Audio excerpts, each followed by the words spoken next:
Trump and Putin are meeting right now as we speak in Alaska, of all places. Can you believe it? I wonder, is Putin going to say, listen, give us Alaska back, and then we'll stop with the Ukraine thing? Maybe that was his ploy the whole time. He just wants to get Alaska back. God damn it.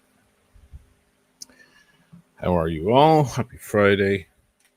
If the numbers are thin tonight, it's because people are watching the news and not me, which is fine. Hey, it's just going to be the usual shit for the next few hours. We'll know what the damage is by tomorrow, probably, or in the coming days. I will have some guests on tonight. I will have John. You like John? To talk about it. We're just going to shoot the shit. I mean, it's all conjecture right now. We don't know what results there will be or what the actual goal is. But John is originally Russian,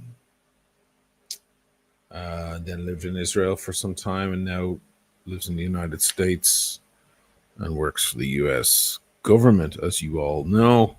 He's a good friend and pretty good chat. So it's always fun. Haven't had him on in a while, so that should be interesting. So we will be talking about that whole thing. Before that, I will have another guest on, Brendan Boswell, who is another YouTube channel, also a friend, and he will be talking about AVENTI, or as he likes to say, Avanti, because he doesn't care. He just goes Avanti, but it's AVENTI.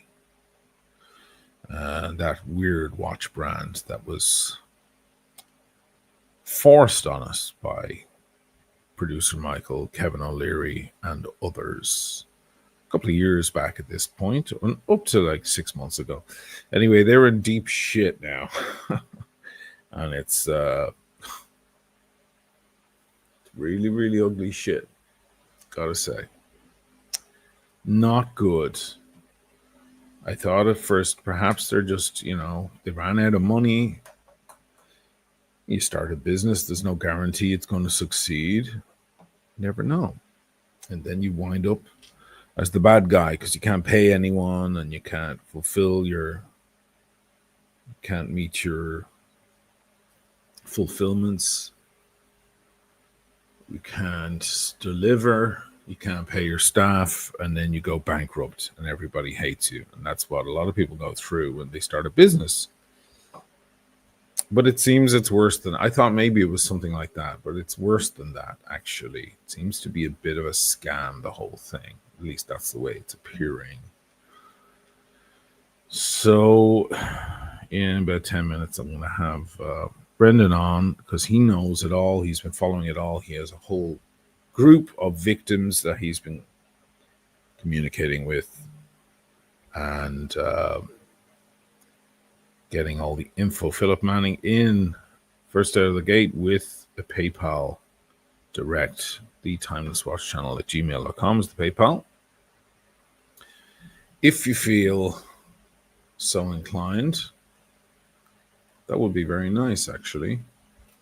I'm sure I have a banner here with the PayPal address somewhere. Perhaps not. Oh yeah, there it is. The Timeless Watch channel at gmail.com. Let me know if you can hear a very loud fan in the background. Today is Ferragosto in Italy. It is a very famous day. It's not a religious holiday. Most holidays in Italy are religious. They're based on something to do with the church. It had something to do with the church a very, very long time ago, going back 1,000 years. But it eventually became just kind of a national kind of day where everybody closes their store, closes their business, doesn't arrive into work, goes to the beach, because it is the hottest day of the year, and I can attest to that because it is pretty damn hot today. That's why I have this big fan pointed at me, keeping me from melting. So I was at the beach this morning. It was pretty packed out.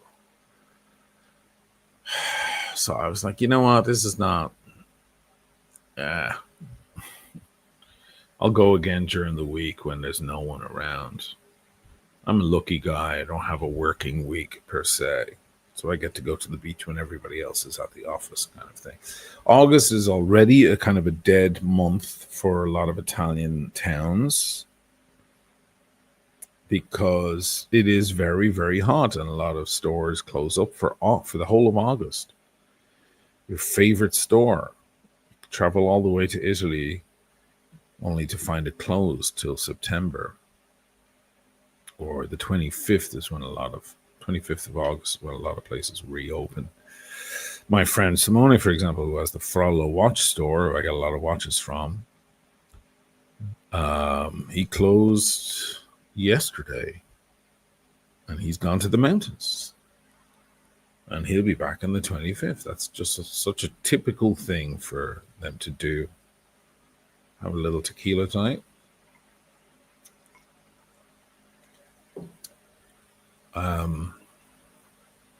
So it's like August is fairly dead anyway, the whole month. But Ferragosto today, the center, the middle, the 15th, is really dead. Mind you, I was talking to the tobacco guy today, walked in to grab some smokes. I was like, I'm surprised you were open. I didn't expect. And he goes, there was a time when everything was super closed. I remember coming here to Italy many, many years ago. And I don't know if it's still the case, but it was on the news and everything, like the autostrada, the big highway, and the congestion, because everybody's in their cars on Ferragosto heading for the beach. And more often than not, if you wait that late to go, you find yourself in heavy traffic, spending half of Ferragosto on the highway in your car, sitting out on the bonnet, just waiting for the traffic to move. That's how congested it can get. Everybody just makes a dash for the beach. But he said it's not like that so much anymore. And it's not technically a religious holiday. So my supermarket nearby was actually open.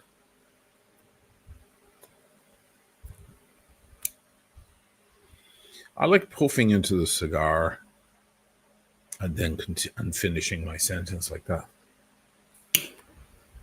Just speaking a little and then more puffing. It reminds me of Hans Landa. He goes like this. It's with a pipe, but whatever. My job dictates that I must enter your home. He goes like that. Remember that scene? He's speaking between puffs.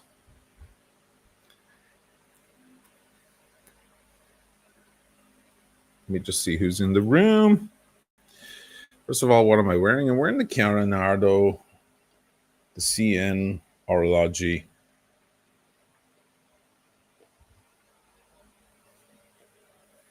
And this is the custom-made one of one, and you can see it has my logo on the dial. It came on a black strap, but I put it on the bracelet, and I love it. I was wearing it out today. It's a perfect summer watch. And even though I picked up an Aquaterra during the week, this thing, lovely Aquaterra in white, I might not keep it. I might just live with this. You know, they're almost like aesthetically almost the same watch, very similar. Obviously, the Omega is a superior watch in many ways, and the movement and so on. But the Omega is also a lot more money. Well, you never know. So yeah, the CN Orology. I should pull up their website for you guys so you can have a look. The Italiano is the name of this watch. I have that blue one there. And they come in many different colors. Really elegant, beautiful watches. Great bracelets. She has my videos on her webpage. That's kind of cool. Design. It's very kind of high society stuff. There she is. There's Chiara.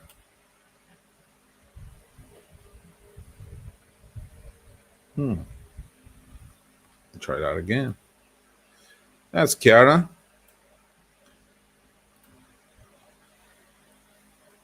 And she has these beautiful watches.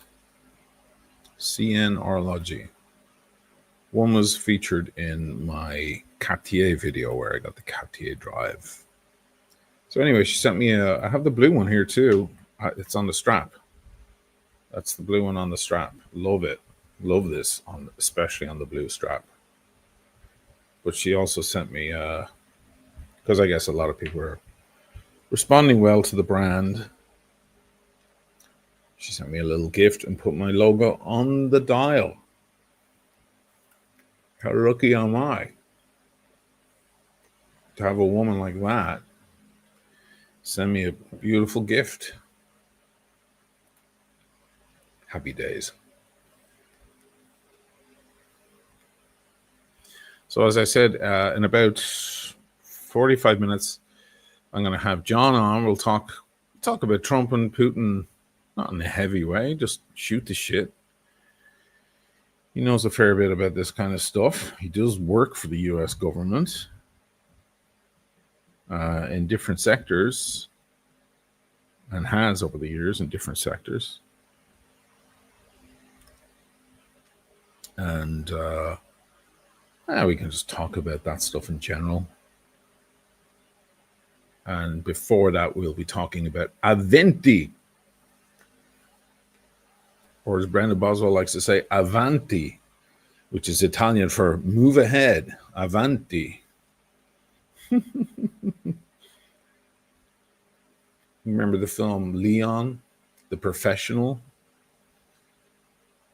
where he makes the cabbie wait outside City Hall in downtown New York, and he goes in and he saves Matilda, gets back in the cab, and he's like, man, I was waiting for you forever. You can't do that. He goes, don't worry about it. Avanti, meaning let's go. Let's move ahead.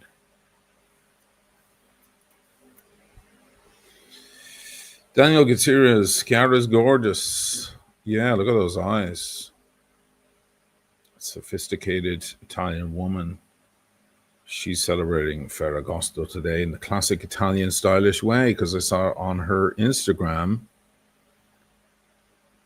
with her tanned legs on a yacht. She's out on a yacht for the day. That's how you do it.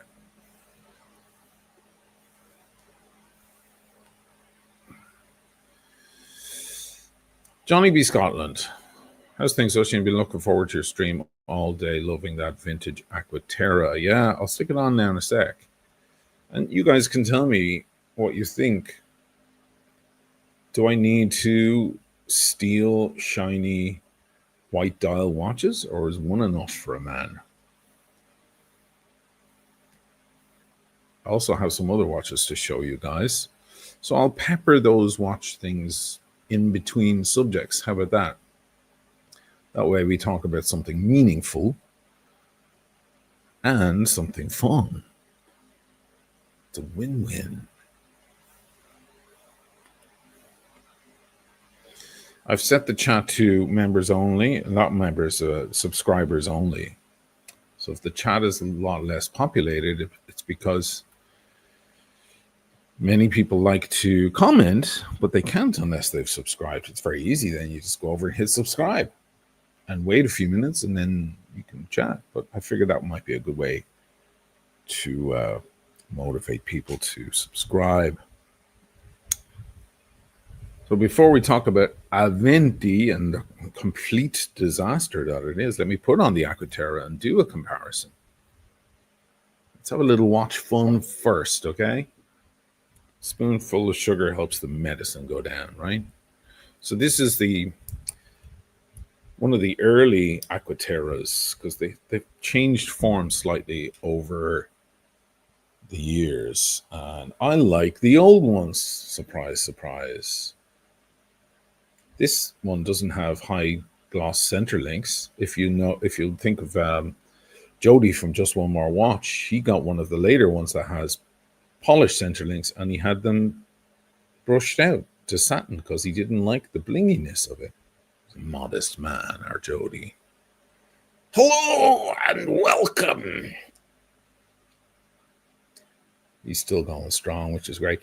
But it has the frame on the date window, you see, which they no longer have, and the case is a little larger, which I like. There's slightly longer lugs. The date is at 3 instead of 6, and the lines go up and down instead of across. These are great Aquaterras. Now, the newer ones have the 8800 and the 8900 movement. That's more advanced, double barrel, blah, blah, blah, longer power reserve. But this is fine. Coaxial. I don't mind. This is fine. I did a very detailed review on the generation that came after this that doesn't have a frame on the date window, but is essentially the same watch other than that. And then the latest iteration, which has the date at 6 and the conical crown, which annoys the hell out of me. It's one of my biggest gripes with that watch. And there's the Chiara with the Italian flag. If you look carefully, it has red on one side and green on the other. Very, very subtle. And of course, my stupid head in there because this is custom. So what would you guys? Mega fanboy Ian 8500 caliber is a true workhorse. Oh yeah. I mean, if you want to get crazy about calibers, I suppose you could complain, but you could say, "Oh, the 8900 is so much more advanced." But I don't care. So there's both of them on the wrist.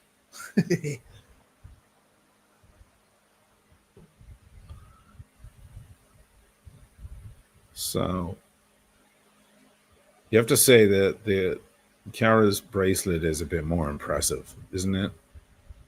All those crazy links and the invisible clasp and all of that. They're roughly the same size watch. Which one would you go for? Now keep in mind that one costs about half what the other costs, or less. Depends on the deal you get. I mean, if you get a brand new Aquaterra, then it's way, way more expensive. But that I recommend you get an older generation on Chrono 24, something at a reduced price. This came with box and papers and the card and receipt and bits and bobs from the service. It was serviced. So it came with everything. Really nice watch. But I'm just wondering, like, when you have something like this, why bother? So, as you know, AVENTI is a brand that was rammed down our throats by producer Michael for the first time a few years ago. Then Paul Thorpe, anybody remember who that is? He picked up on that too. At first he was critical, but then they wanted to do an interview. He did an interview with them and he was very, very nice, very kind. Almost seemed like a paid interview, or a paid review. And but he insisted was not. I thought the watches were ugly from the get-go. I thought it was ridiculous, and I was not convinced that they were high horology in any way. But I thought, well, whatever. We always see funny brands coming through, don't we? Here's one right here. I received from China just the other day, because the Chinese send me watches constantly, and it has a two-nose shape. Looks kind of like a Richard Mille at first glance, and it's absolute garbage. It's a complete shitter. And I wrote to them, I said, well, thanks for sending it, but unfortunately I won't be able to review your watch on the channel. It's not for my audience. And as it happens, I can't fucking read the time on it. With your whole skeleton design, I have no clue what the bloody time is. So there's a lot of brands that come and go, and I thought that, well, this is one of them, AVENTI. But I said, well, it's no harm. It's interesting. Maybe it's a nice conversation piece. Maybe producer Michael likes it because it's huge and crazy looking and colorful, and he likes things like that, right? Well, turns out the watches are bloody huge money, 15,000 and up, and they have some sort of exclusive kind of club. You have to kind of let yourself be vetted before getting the watch. They're trying to be Richard Mille or something. Some of their watches are $80,000. I'm like, hang on a fucking minute. But to make matters far, far worse, they've turns out they've been stiffing a lot of their buyers, and it's quite a dark thing indeed. And it's being uncovered. The layers are being peeled back one after another over the past couple of months, and until finally, I think the pinnacle moment was when Brendan Boswell interviewed the owner of AVENTI. Finally got him to show his face. Well, actually, he never showed his face, just his voice. He was finally able to drag some information out of him on behalf of the, I think he has 15 or so, maybe more, victims in his little online group there, telling stories of woe, sending all sorts of money. So without further ado, I'll bring in Brenny so we can actually hear it from the man himself. Hey, Brenny, how's it going? How's it going? Thanks for having me on. Much appreciated. How's the weather over there in the UK? It's hot. Yeah, it's hot here too, man. Hot I'm going to start by saying I'm having one problem, O'Sheen. Yeah. I think your tech's a bit higher than Timmy Wright's tech, because when I go this way, I'm actually going the opposite way. It's freaking me out. Oh, don't worry. Just don't move. I want to go that way, but I'm actually going that way. If I got to point at you, I have to point the wrong way. I'm so used to it. My watch is the right way around this time. It's normally backwards.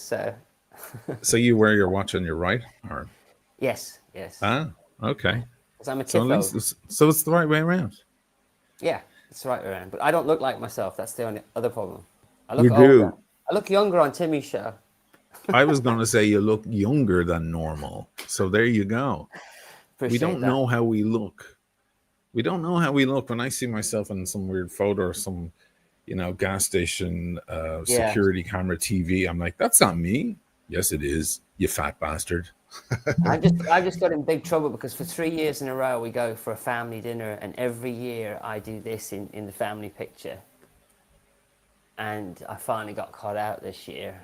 So I've got to do that back. Deliberately, like fuck off, like that. Yeah, I do that in the picture because I don't like my.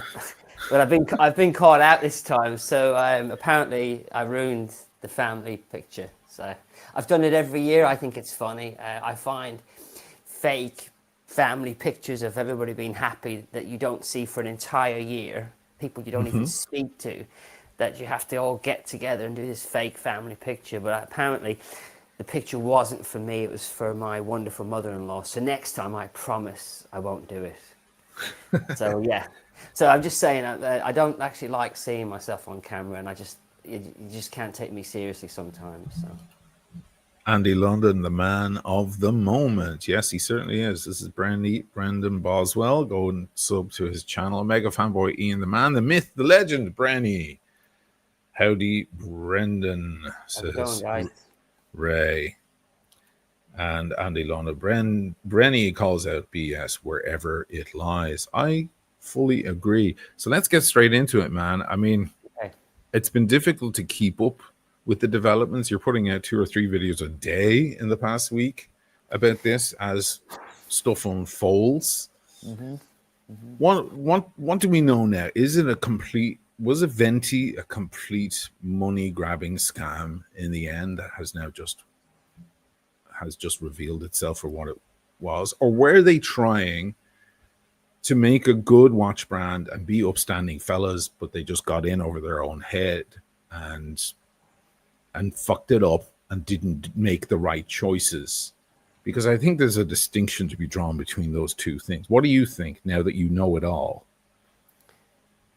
I think it's a bit of both, and I think that the dynamics changed about 2 years ago, and the true plan started to happen 7 to 8 months ago. Okay. And then it became a full-on, in the last 7 months, a full-on fraud, a full-on crime, and a deception. And I didn't expect it to be this bad. I had a bit of thought tonight about how to explain it to you. And the best way is to go back to the first guy who reached out to me, and it was very simple. He was what I would class the standard victim, and he was profiled, in my opinion. And how they profiled him was they asked him what he did for a living, what watches he had. And then he was put in the, let's put him in the A column with me, right? Yes. They knew he only had the money to take a $15,000 loss, which is 12 grand. Right. But he had to be interviewed. He had to be selected. He had to be part of the family. So even after wanting to buy the watch and wanting to give them £15,000 sterling, he had to be chosen. And then he got chosen. Obviously, he got chosen. Who would turn down a punter offering £12,000 cash via bank transfer to a shell company in Singapore? And that was it for him. He was done. His name was on the list of do not talk to him again. That's my honest opinion. And 2 years later, when he finally gave up the ghost of all the excuses, which there are so many, because they gave everybody the same spiel. Does that make sense? Everybody that was in his class of customer got told after a year and a half of BS, by the way, we're going to knock $1,000 off your final payment, which is £7,000, Oisin, right? Okay. But they were never going to reach back out to him. It was just a string along. So when Mr. C, who's not his real name, who's actually done an interview with me, finally said, I've had enough, give me my money back. And then they went to phase 2, which is no problem, give us 30 days. And then they went to the 30 days, the 60 days, the 90 days, and then a full-on ghost. So he was done. So they just give answer after answer just to make you Yeah, calm down and go away and give them more time. And then Yeah. when you come back, they give you a new answer and they string you along Yeah. until eventually they've run out of answers. And then what happens? They ghost you completely. Yes, Yeah. but that's guys like me who has a luxury watch collection, but has limited funds, and I see. I honestly can take a £12,000 loss. I'm not going to go to my garage and hang myself afterwards, and I've been profiled, haven't I? So that's that group, and I have 7 of them, and they've all got the same story, Oisin, bar one of them. And I wanted to say the next story where they started to burn people. They started to break the well-oiled machine and burn people, where one of those guys got reached out to by Ryan and said, your watch is ready, knowing there was no watch. Transfer the funds, which he did. So that's How much? £12,000 and 12,000? £7,005. So combined, it would have been $25,000 less the £1,000 discount because they all have the same story. Oisin, you see what I mean? So the rugby This thing, player had one this story. wraith here So that that I'm was looking yes. at, the wrath This, or the wraith, is yeah, $30,000 US. I think it actually went up even further. But another reason why they kept people, Jesus. another reason why people strung along by it. Imagine, Oisin, you bought this super hot watch that. Have you heard of producer Michael? He basically said this is a better investment than a Rolex. Yeah. So you think you've bought a better investment than a Rolex, a super hot watch. You've got to be chosen. You've got to be part of the family, and you've waited patiently, and they give you money off. So you think, right, I'm only paying $24,000 only for that shit box, and it's worth 30, and there's a queue. I could easily flip it for a profit. So they've got people like me just waiting patiently for this big payday that's never coming because of all the bullshit. But where they fucked up, I don't want to interrupt you too much. So sorry, I know you have a lot to say. Was a big selling point to people this whole investment idea? Was that a 100%, producer Michael 100%. thing? Yeah. Buy this watch, it's a better investment. That this is the next Richard meal. If you get it now for 10 grand, it'll be worth 100 later, or that kind of idea. Was that one of the things that people were doing? Yeah, I went back tonight and suffered producer Michael's video, which is still on there. It's exactly 10 months old. It's the exact watch you picked on by mistake. I didn't think you knew about that watch. I go for the pink one. I like the pink one. I've seen it that much. It's grown on me. But that's the one he was spruiking, right? This one here, the pink champagne. I like the pink champagne. Yeah. Dude, you have a Rolex Daytona. Come on, you have better taste than this. I love the watch. I wouldn't give you 25. I might give you 2,500 for it, but I wouldn't give you that kind of money. I like it. It's grown on me. The winders, the winders in a stupid. It's just because you've been staring at them so long by trying to analyze. I'm just hoping to make sure I flip my one for a big profit afterwards, according to producer Michael. Right, back to producer Michael because you want to hear this shit, yes, right? Please. This motherfucker. Can I swear? You can swear all you like. This motherfucker, right, goes on his channel 11 months ago and says this watch is an investment. It's better than a Rolex. He's got the bald fucker holding the camera across him, and the two of them are doing this shield together. But what's killing me is he's being paid to do the video, and the paid sign isn't up. I know some people don't do it, and some people say, hey, I'm being paid for this. Yes. But in the comments, there's hundreds and hundreds and hundreds of comments. This is like an ad after an ad. And by the time I got to that video when I was doing my investigation work, because in the first interview, which is the reason why I'm mentioning producer Michael, my first victim said, producer Michael, I mean, these are grown-ass men. They should have known better. But producer Michael was the reason I bought the bloody watch, right?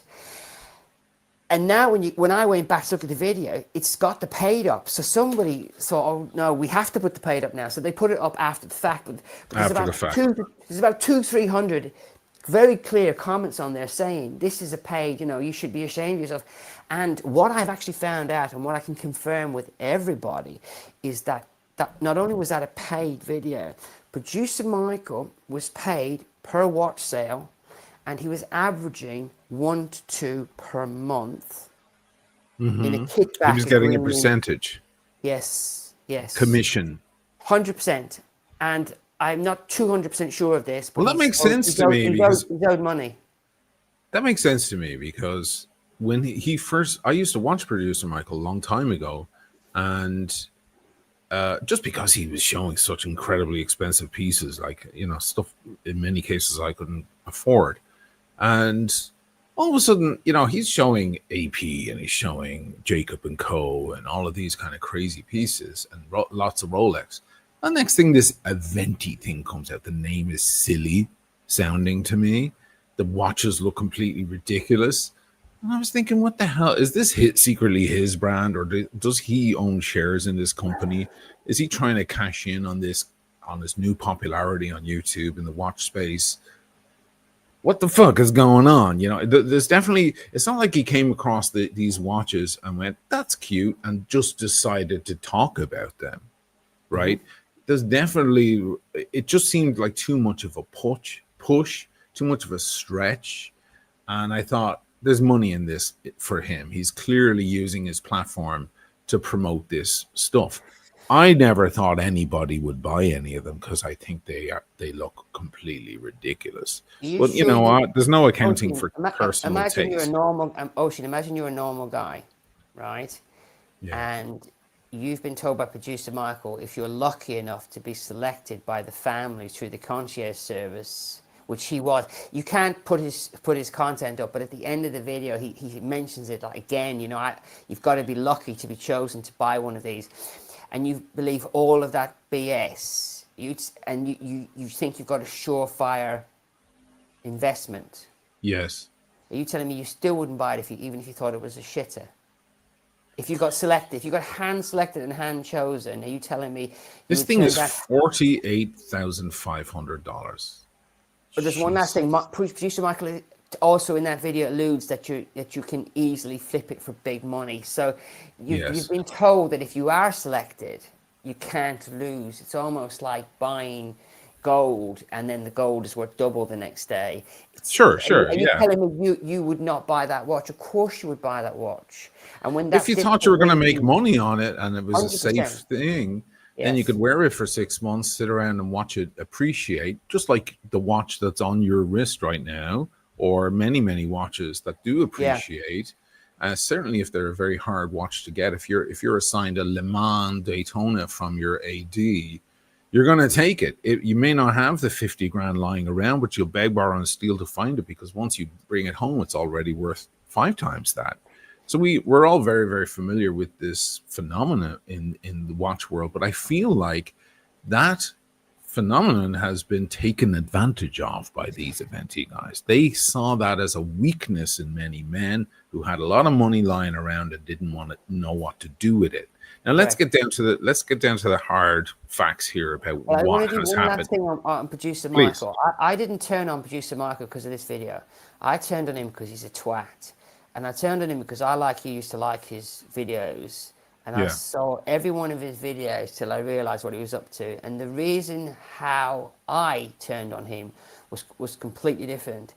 He has done maybe 15 videos with another jewelry company Yes. called Unhappy Jewelers. Let's call them that. And he goes in there to slap happies, and he stands at the front door, and then the address comes up, and then he's holding two little bags, and he never buys naked watches, 2 naked watches, and he brings them over to the counter, and they give him $1,000 more for each watch than he paid for the watch six weeks ago, because if you tell a lie, you have to have good memories, and these guys don't. So Right. in one episode, he bought them for $7,000, but in this episode, they gave him $9,000 trade. And that gobshite does an endless stream of videos where he goes back to Happy Jewelers and trades one shitbox for another because it's a non-stop advertisement for Happy Jewelers. And then I just was watching it all, and I just thought, yeah, I finally clicked. All of his videos are horse shit. They're all adverts. Every single video is a sell for producer Michael. And it has nothing to do with Avanti, but when I was doing the due diligence on Avanti, when he came up, I was like, oh, Jesus, him again. Him again. So, yeah. Well, let me ask So, you. Let me ask you this. So, what does it come down to now? People are waiting around for their watches, and they're being ghosted, or they're being told their watch, oh, it's coming, and 2 years, 3 years have we're all gone by. ghosted. We're all ghosted. An official statement came out by Hanu. There's been so many. There was a public statement, and there was a private statement. And in the official statement, it was we're at an old stop at the moment, but we're coming back better, bigger, and better. And we thank you for your patience, right? Okay. Which I knew was bullshit.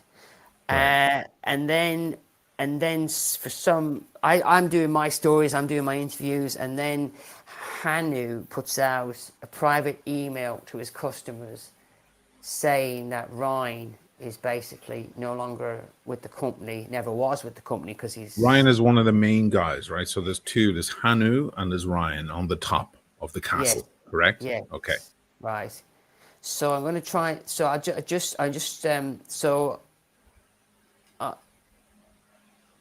this is what he wrote. I'm not going to bore people. Just this is what the owner of Avanti wrote Yeah, to let's hear it. customers. Just a quick. Basically, Ryan Radford is no longer with Avanti. His engagement ended on the 26th of July 2025. He was not a founder, not a shareholder, not a director, and has no authority to represent Avanti. I'll say it how I want, or handle funds on our behalf. And then he goes on to allude that Ryan's been doing naughty stuff. He's naughty. He's been running off with money and taking people's money and then going back to people. But I'm going to disprove this in a second. Going back to people, taking the second payments and putting it in his back pocket. And it's been going on for months, years, and it's all Ryan's fault. It's Ryan's fault. Ryan's completely to blame. And that's the context of, and that was literally, I don't have a date on this watch. I couldn't afford one. So I don't know. So that's 26th of July, 18 days ago? Okay, so very recent. Very recent. So I reached out to the customer who personally spoke to Ryan, who Ryan personally got him to give him the second payment, knowing there was no watch. The guy in the A category, my category, who should never have been recontacted about more money. And I said, where did the money go? And he sent me a screenshot, and it actually went to Avanti. It didn't go to Ryan. And I said, where did the first payment go? Same thing. So that disputes Hanu's claim that Ryan is like a maverick, or that's the reason why the company's gone down. Now, astonishingly, the other day, you had Hanu himself, the king of the castle, let's say, the head of the company, on your show. It was a painful interview, I have to say. He has the manners of a goat. I'm sorry. I'm allowed to say that. If you're going to be questioned and grilled, you don't speak over the person, your interviewer, etc., etc. I didn't like him as a person. I know that's irrelevant to what they're practicing, but I just figured I'd mention that too. He sounded extremely desperate, like he was at the end of the tracks completely. Like he said, I don't even have a watch on. I've had to sell all sorts. I had to sell all my own personal collection, trying to get people paid, get them their money back, etc., etc. The darkest thing I think that I discovered watching your videos, Brenny, was that what you mentioned earlier, that they were getting people on the phone to quote unquote qualify to get an Aventi, but they were trying to hear about the person. And if the person's on the phone trying to flex, go, oh yeah, I've got a Richard Mille, I've got a couple of Daytonas, trying to push their way into the opportunity, let's call it. That's a euphemism for this situation. But pushing their way into an opportunity to get the watch, they're revealing their personal wealth and how much disposable wealth they have, and giving Aventi an idea of how much they can suck out of them. So they can get a watch. I'm going to breeze over the facts because there are so many at this point. I'm going to simplify it for the audience. They pay for a person pays for a watch. It doesn't arrive. And when they start complaining, they say, well, it's on its way. But if you buy this other watch, we have a really much more expensive, but even rarer watch. If you want to get that, and they say, okay, well, I'll give you a deposit on that, but I want my first watch. Then they finally get the first watch because they're trying to string like a conveyor belt situation going on, a treadmill going on like this. Finally send him the first watch because he's already committed and put down a huge deposit in some cases, 25 grand, 85 grand, etc., for the second watch. So in the case of you, where you do well and you have nice watches and you work hard and earn your watches, but you're not that kind of huge money bag. They kind of say, we'll take his money, we'll give him his watch whenever or never. The other dark thing also was that when they were finally sending watches out, there was no box and no papers. It was a naked watch, which is also really disturbing. Now, were these people sending like bank transfers? Were they using credit cards? How were they protecting themselves? Were they protecting themselves? They weren't protecting themselves. They weren't. Bank transfers straight into Singapore, offshore Singapore. There was another thing. Sorry, you just reminded me. These guys are Aussie. You can tell the Aussie accent when you hear them They're childhood speak. And friends. They're childhood friends. childhood friends, and the money is going through Singapore. And apparently, Yeah. at the address, there's nothing at the address. It's just a PO box or There's something, no right? employees. There never has been. And And you think that Hanu himself doesn't even live in either of those places, right? he's in Russia now. I know where they are. He's in Russia. He's married to a Russian woman. Nothing Oh wrong my with God. that. Okay, And that's fine. Just and Ryan is in America. Well, he's in Mexico. Ryan is in Mexico, and he has a Mexican mule. He goes back and forth from Mexico with watches to clients. is there anyone that's happy? Let me. I have a Can I large tell you crowd about the tonight. second I'm type of customer? surprised. Can I tell you about the Sorry, second type of customer? please go ahead. Sorry, The I'm two interrupting customers. you a lot. So the second customer is the guy with the money, and no Rolex Was he the guy AD. you interviewed on your? No, You I've got changed loads of his these. I've voice. got loads of the second type of customers, but a lot of them are really embarrassed. I've got one who has actually handed Oh, you're over saying this is the 88,000. second type of Type of type customer. B. So I there's see. me, the normal guy who can Right. only stand a certain. I mean, we're all profiled. I can't prove it, but the amount of similar stories I'm getting, it has to be, because they ask what they do for a living as well, right? Mm-hmm. I'd have said mind your own beeswax, but they ask what you do for a living. So those guys that could afford the money within 4 or 5 weeks of handing over the deposits were offered more watches, and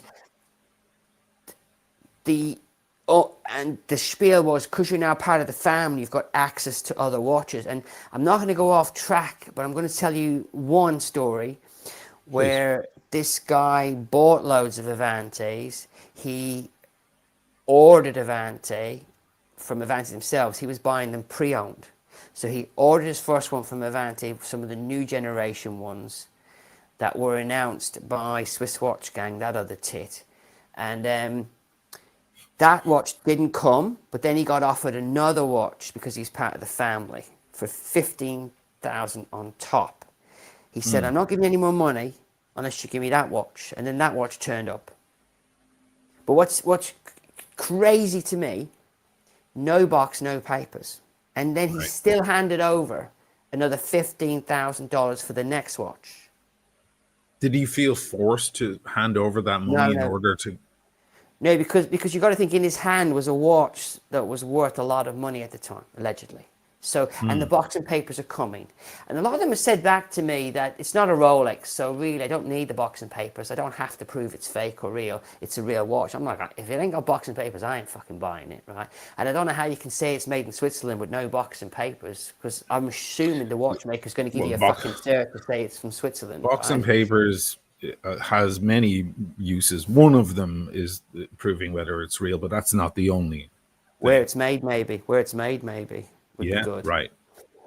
I mean, I even have certificates for my Casios. I mean, even the shitty Casio comes with a little. Sure. A little Oh yeah, you always get you know, something, even if it's a little piece of paper. It's something. You get a worthless warranty. You're never going to use it, but you keep it. So, If yeah. you're dropping 50 grand or 30 grand or 85 or whatever these cases are, by God, it better come with a beautiful box and all sorts of certificates. Absolutely.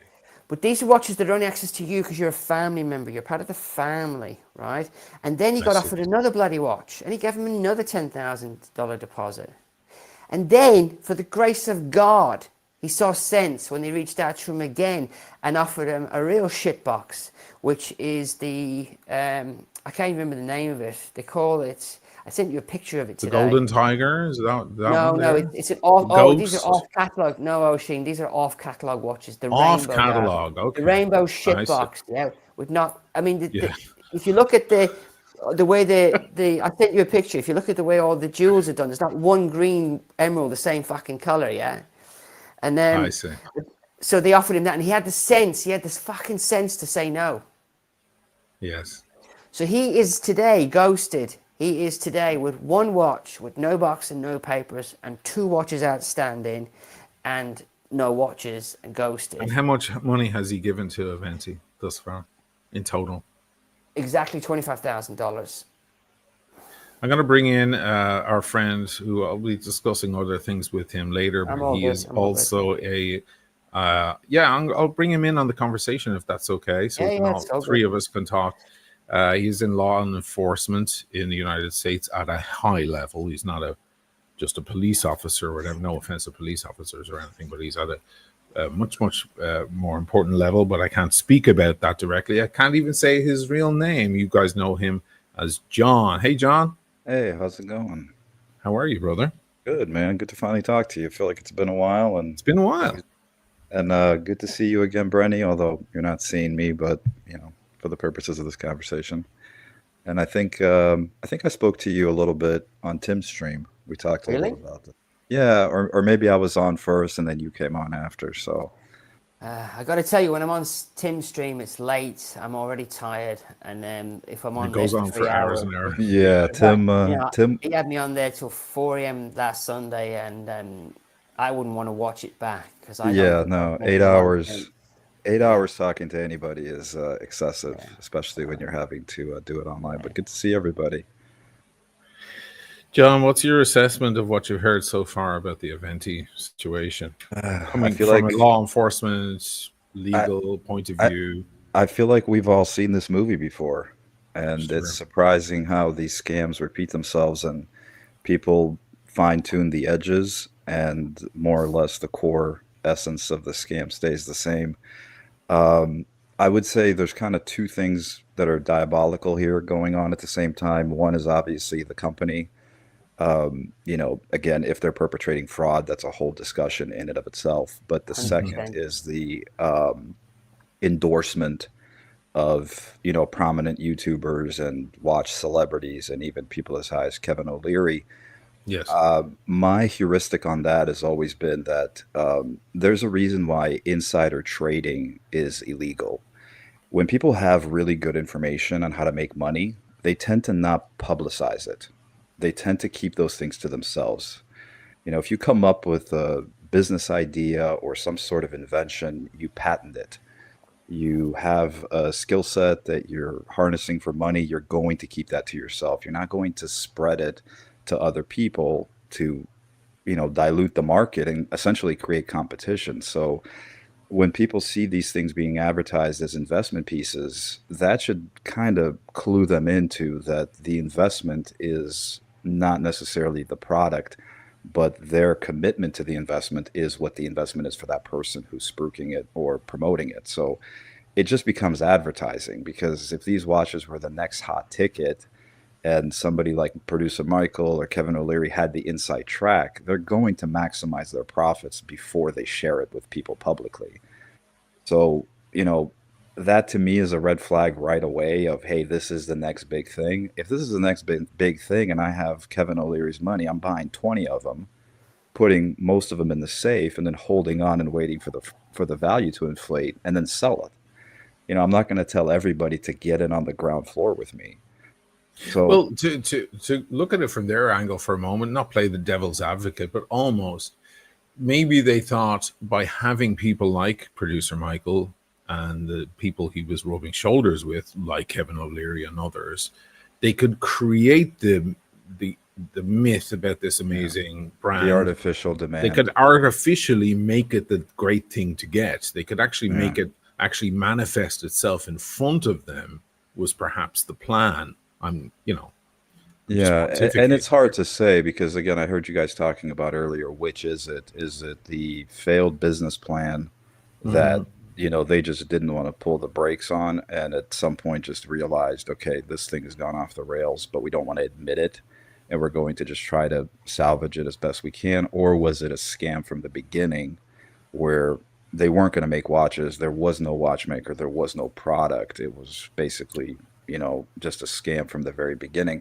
That's a hard thing to kind of tease out and figure out. And that is the typical defense that business fraud people use is that, hey, this wasn't fraud. This was a failed business. Hmm. We were trying to make it work. We were trying to generate revenue and we just got behind and we shouldn't be punished for failing at the business. This is not a criminal enterprise. This is a failed business. Well, as Brenny pointed out I got to say this earlier, one thing. I have yeah, to say yeah. this I'm before just, I just, forget. just a second, Brenny.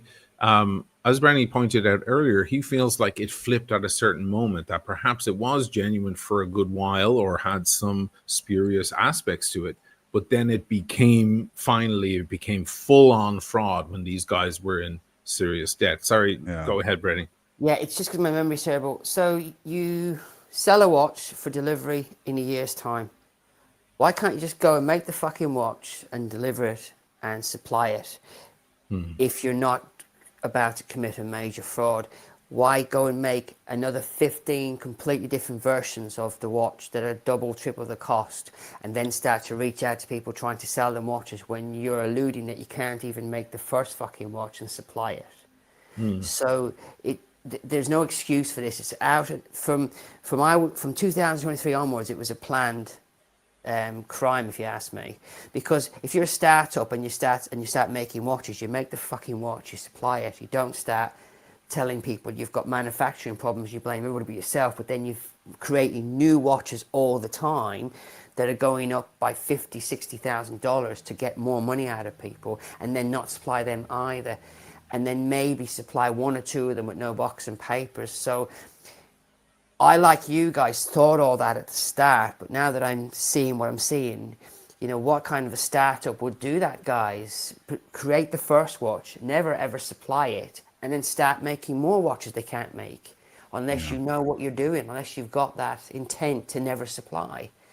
So that's Yeah. why I have to interrupt you guys, because No, I that's a terrible memory, valid, yeah, that's and a valid a point. 100% one, and it's a provable scam from the last 7 months. So that's why I'm happy to say it now, because I can't Yeah. say it unless I know. Because to knowingly ring somebody up and say your watch is ready, I've got one guy, and I've got a chain of custody for it.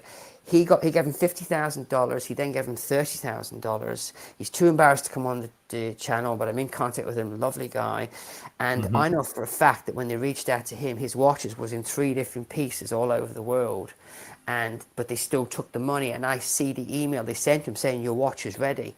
So it's a criminal conspiracy by all of the employees that were around at that point. You cannot call it anything else. To knowingly reach out and take $30,000 as the second payment to supply the watch that you know isn't even in one country. Yeah. So So there are gradations to this, I will say again, and I can obviously only speak for the American legal system, and even then in a limited capacity because obviously I'm not an attorney. But the main difference here is the underlying motivation and what the people knew at the time and when they knew it, and also what is provable. So if everything you're saying is correct, and I'm not disputing that it isn't, it's just that 100%. those things would have to be fairly well documented to some extent, and policy wise, if the company says, you know, there's a time frame of delivery for a year, they technically have that year to deliver the watch. Now, the fact that they're robbing Peter to pay Paul and more or less generating a Ponzi scheme to move money from one thing to another, and, you know, piecemeal these watches as they can, and they're taking on new orders, those would definitely be unscrupulous business practices, but it would be more difficult to prove flat out fraud. So somebody like TPG, that was a slam dunk case because he was clearly committing fraud. He was openly talking about it. He was, you know, there was so much evidence there that it was indisputable by the time he actually went to court. With this, it's a little bit more murky because of their projected public image, where they're saying, "Hey, we don't have a storefront, we don't have watchmakers, we don't have, you know, a traditional business model." And if they are telling people in advance, "Listen, it might take a year for you to get this watch, are you still okay with the deposit?" Yeah, there's definitely some gray areas here, and I'm not disputing that it's Yeah. that definitely not great business practice, and people should have probably stayed away from it.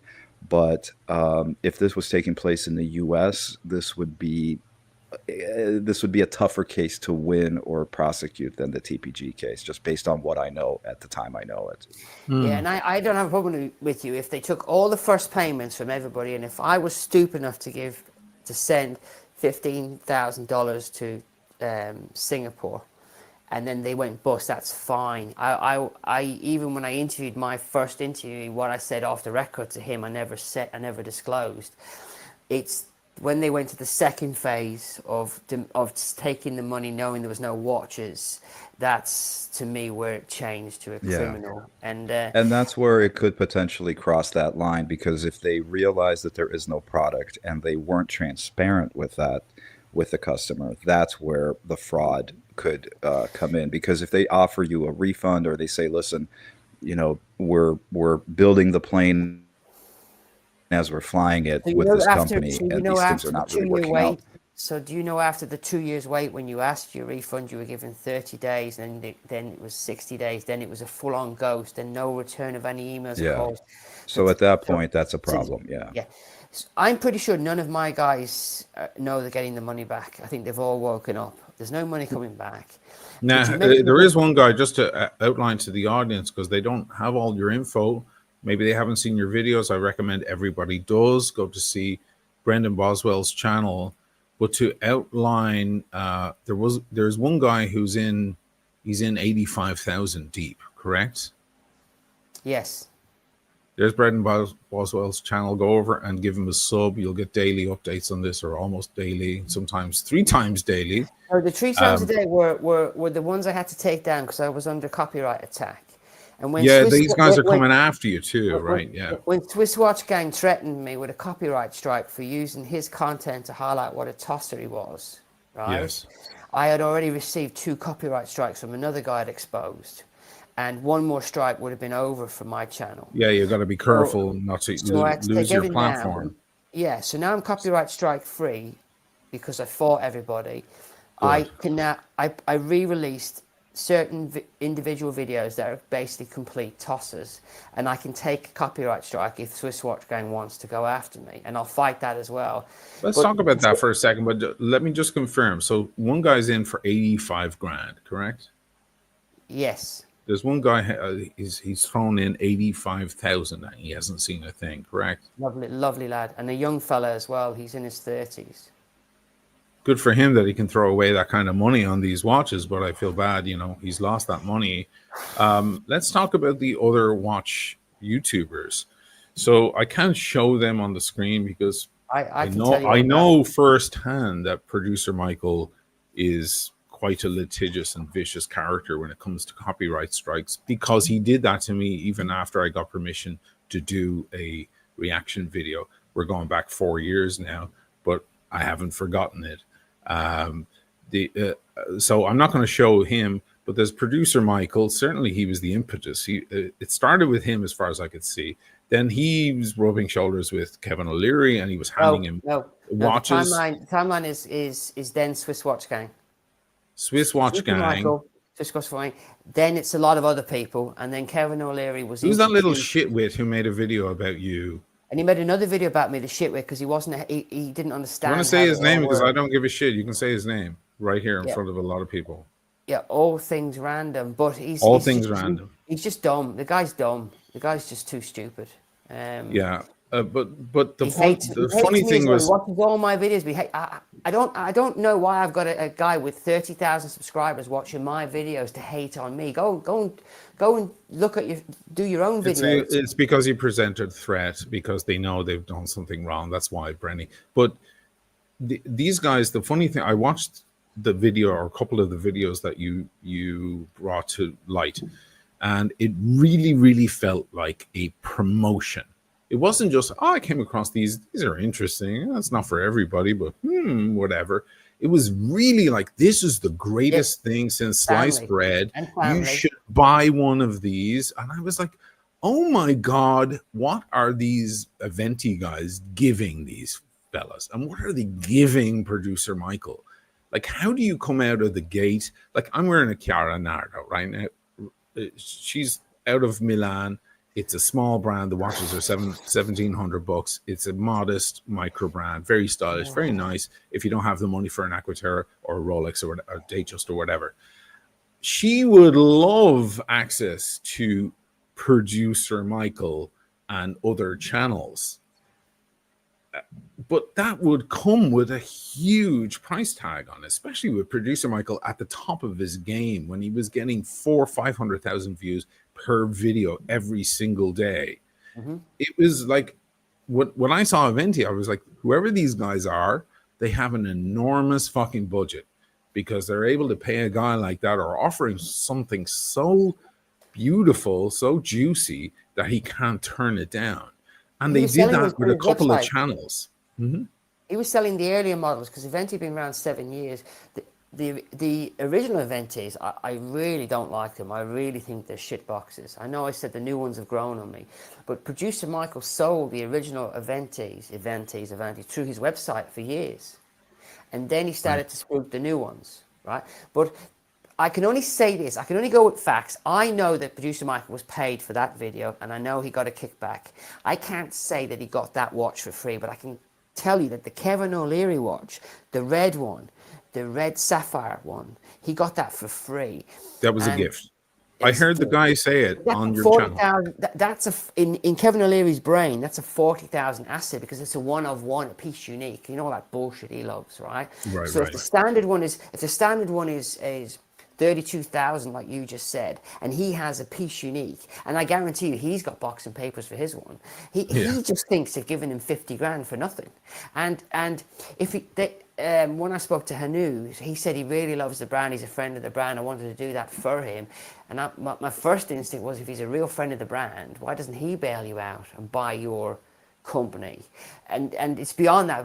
There's no way anybody would want anything to do with these guys. He should have them on Shark Tank going, we had a you small success and now we're in trouble. In prison.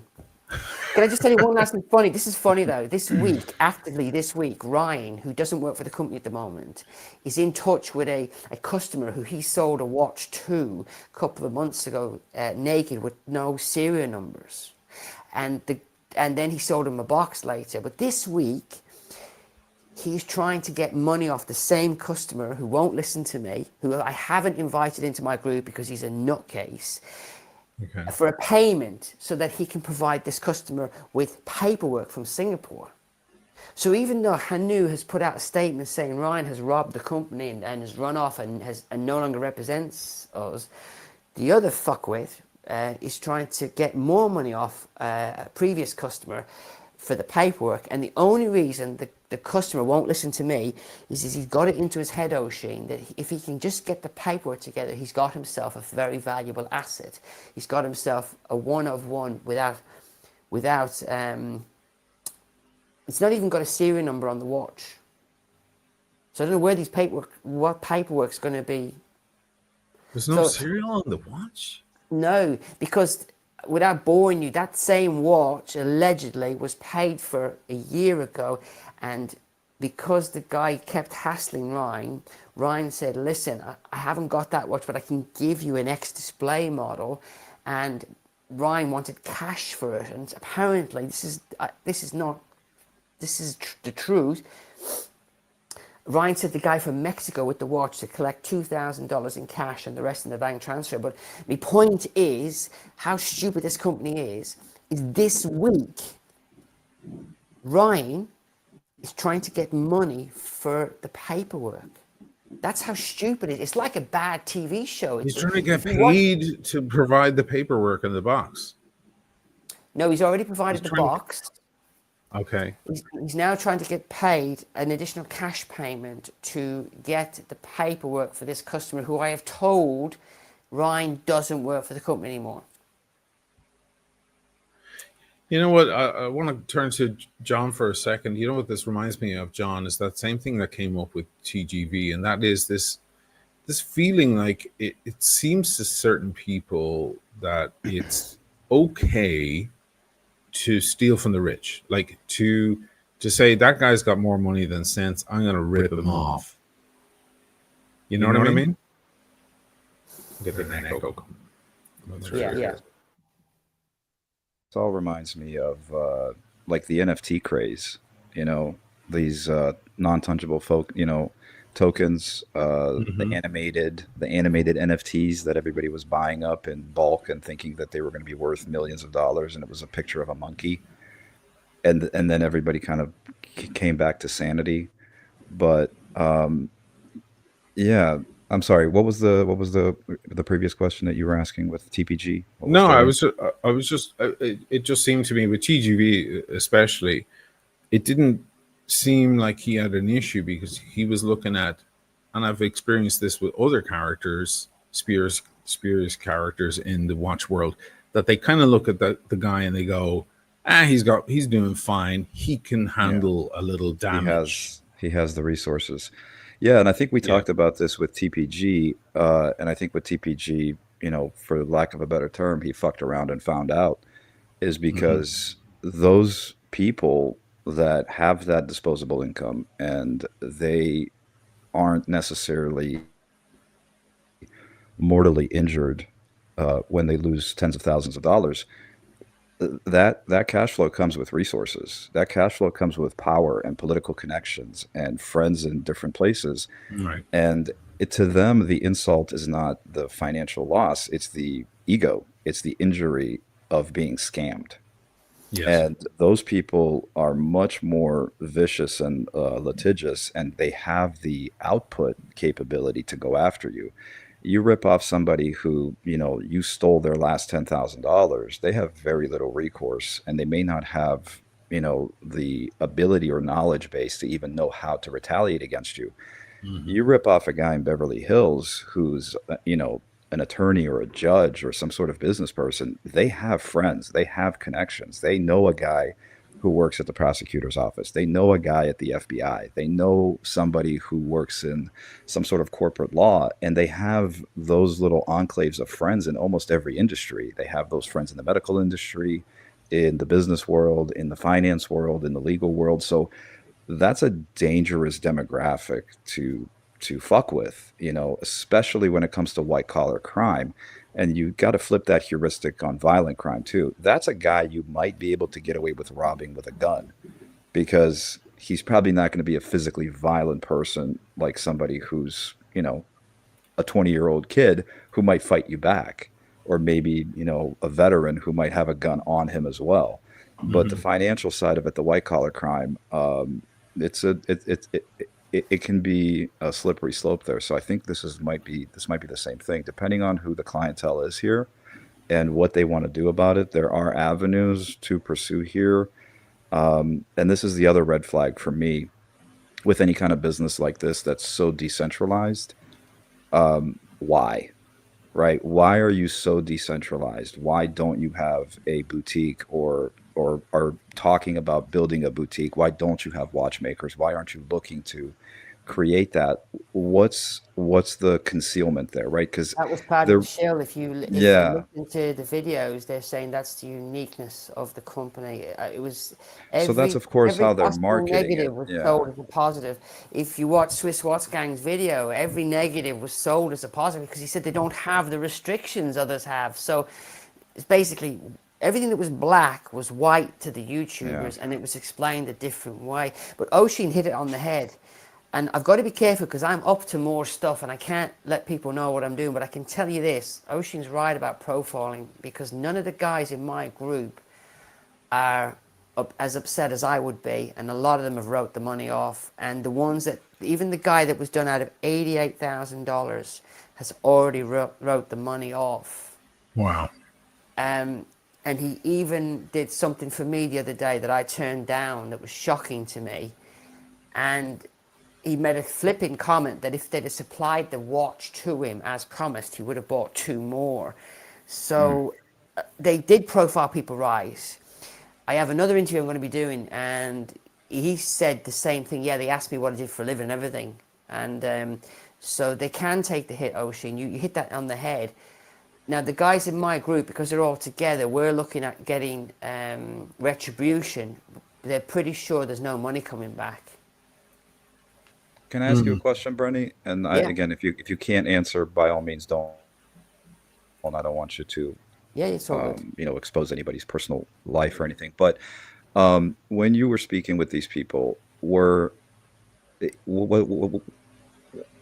anybody even after the fact telling you that at some point they sensed that something was wrong, or did they do preemptive research on the brand, or was it the producer Michael and the Kevin O'Leary endorsement? Was that kind of enough for them, and the feeling of exclusivity and that value through exclusion was just so potent that they didn't really do their due diligence beforehand? and then reactionarily did so once they didn't get their watch and additional payments were asked, and then they started to kind of suspect that something was off?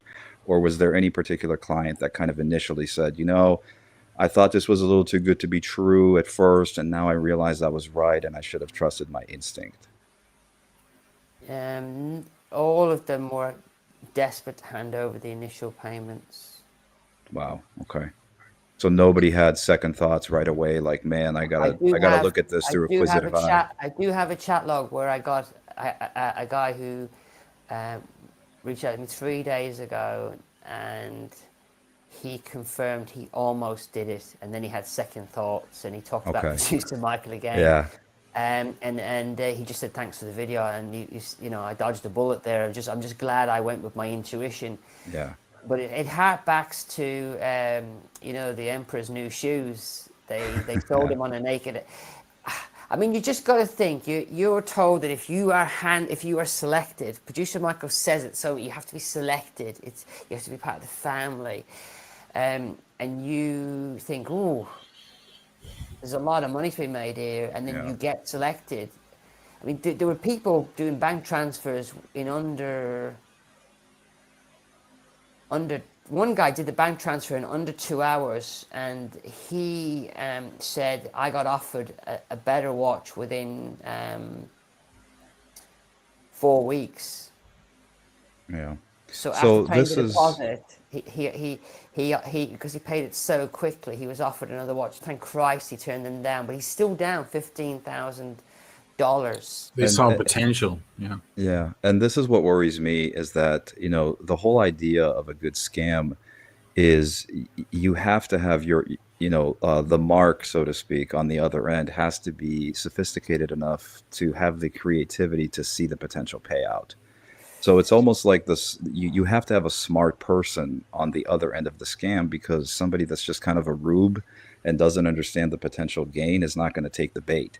So that's the cruel irony here, is that, we look at it retrospectively and say, well, these are successful guys. They have this money. How could they be so silly?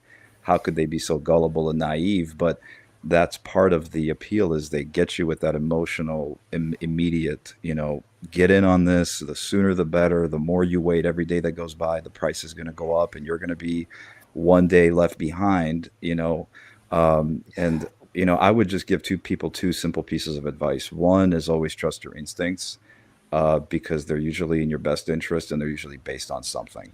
And sometimes you can't process it in the moment. The other thing I recommend is a very practical step.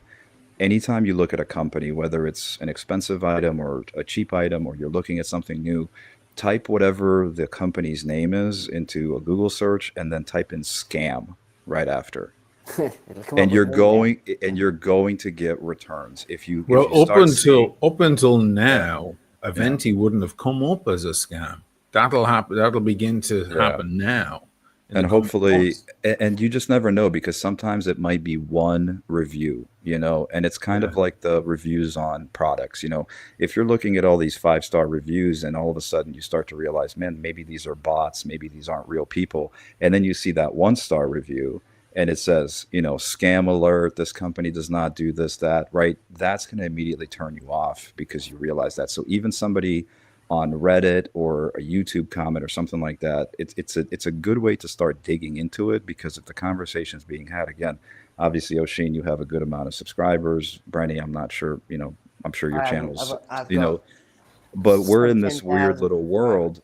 And it's surprising to me that some of the people that are, obviously watch connoisseurs and have these incredible collections, they may not necessarily be in the YouTube watch world. So they may not be seeing these things. They may not be seeing these Producer videos. Michael might be the only channel they watch. Yeah. And so if they're not cognizant of that, and that's kind of the downside of this, is like, how do you spread this to as many people as possible? Just that, I hate to say cynicism, but that there is something, good about a healthy cynicism, because it's a defensive mechanism, and you kind of need to harness that skill. 2 bells go off for me here, observing this. When you see these telephone scams and these ridiculous scams, oh, I'm in Nigeria, please send me money, all of this. And you think to yourself, who on earth would ever fall for that? But the truth is that they put out enough signal that all they need is for 1% of the people to fall for it. and it's lucrative. And it seems to me that that's what they found here. I would have never even considered one of those garbage watches. But there are people out there with the percentage. If producer Michael has 1 million or 2 million subs, all you need is 300 guys in there with a little money. The other, and that brings me to my second thing. This is it reminds me of the digital watch vault and things like that. They saw a very high power audience. They saw guys with money. This is the greatest audience you want. This is the audience you want. You want to tap into the guys who are flying first class, who are driving lovely cars, who like nice watches. If you can access those guys and their information, it's worth so much more than accessing, a bunch of 17-year-old kids with no money. So it was like they went for the high power, wealthy, affluent audience, and all they needed was a couple of thousand to fall for or a couple of hundred just to fall for that shit and then just go in. To me, it seems absurd, but I have to get over that. But it's also, and I don't want to give them a compliment because this is either diabolical criminal behavior or brilliant marketing. This also plays on the concept of what do you get the man that has everything? And this is the niche that they managed to carve out, because if you look at these guys, if you already have a Rolex and an AP and a Richard Mille and a Lange, right? What else is out there? There's only so many watch brands out there that are exclusive and expensive. So that's what who they were did, aiming at. Yeah, so they capitalized on that kind of insatiable desire for more exclusivity and more limited collectible pieces, and they capitalized on that desire for these uber collectors to say, hey, listen, you have every watch available. This one is not available.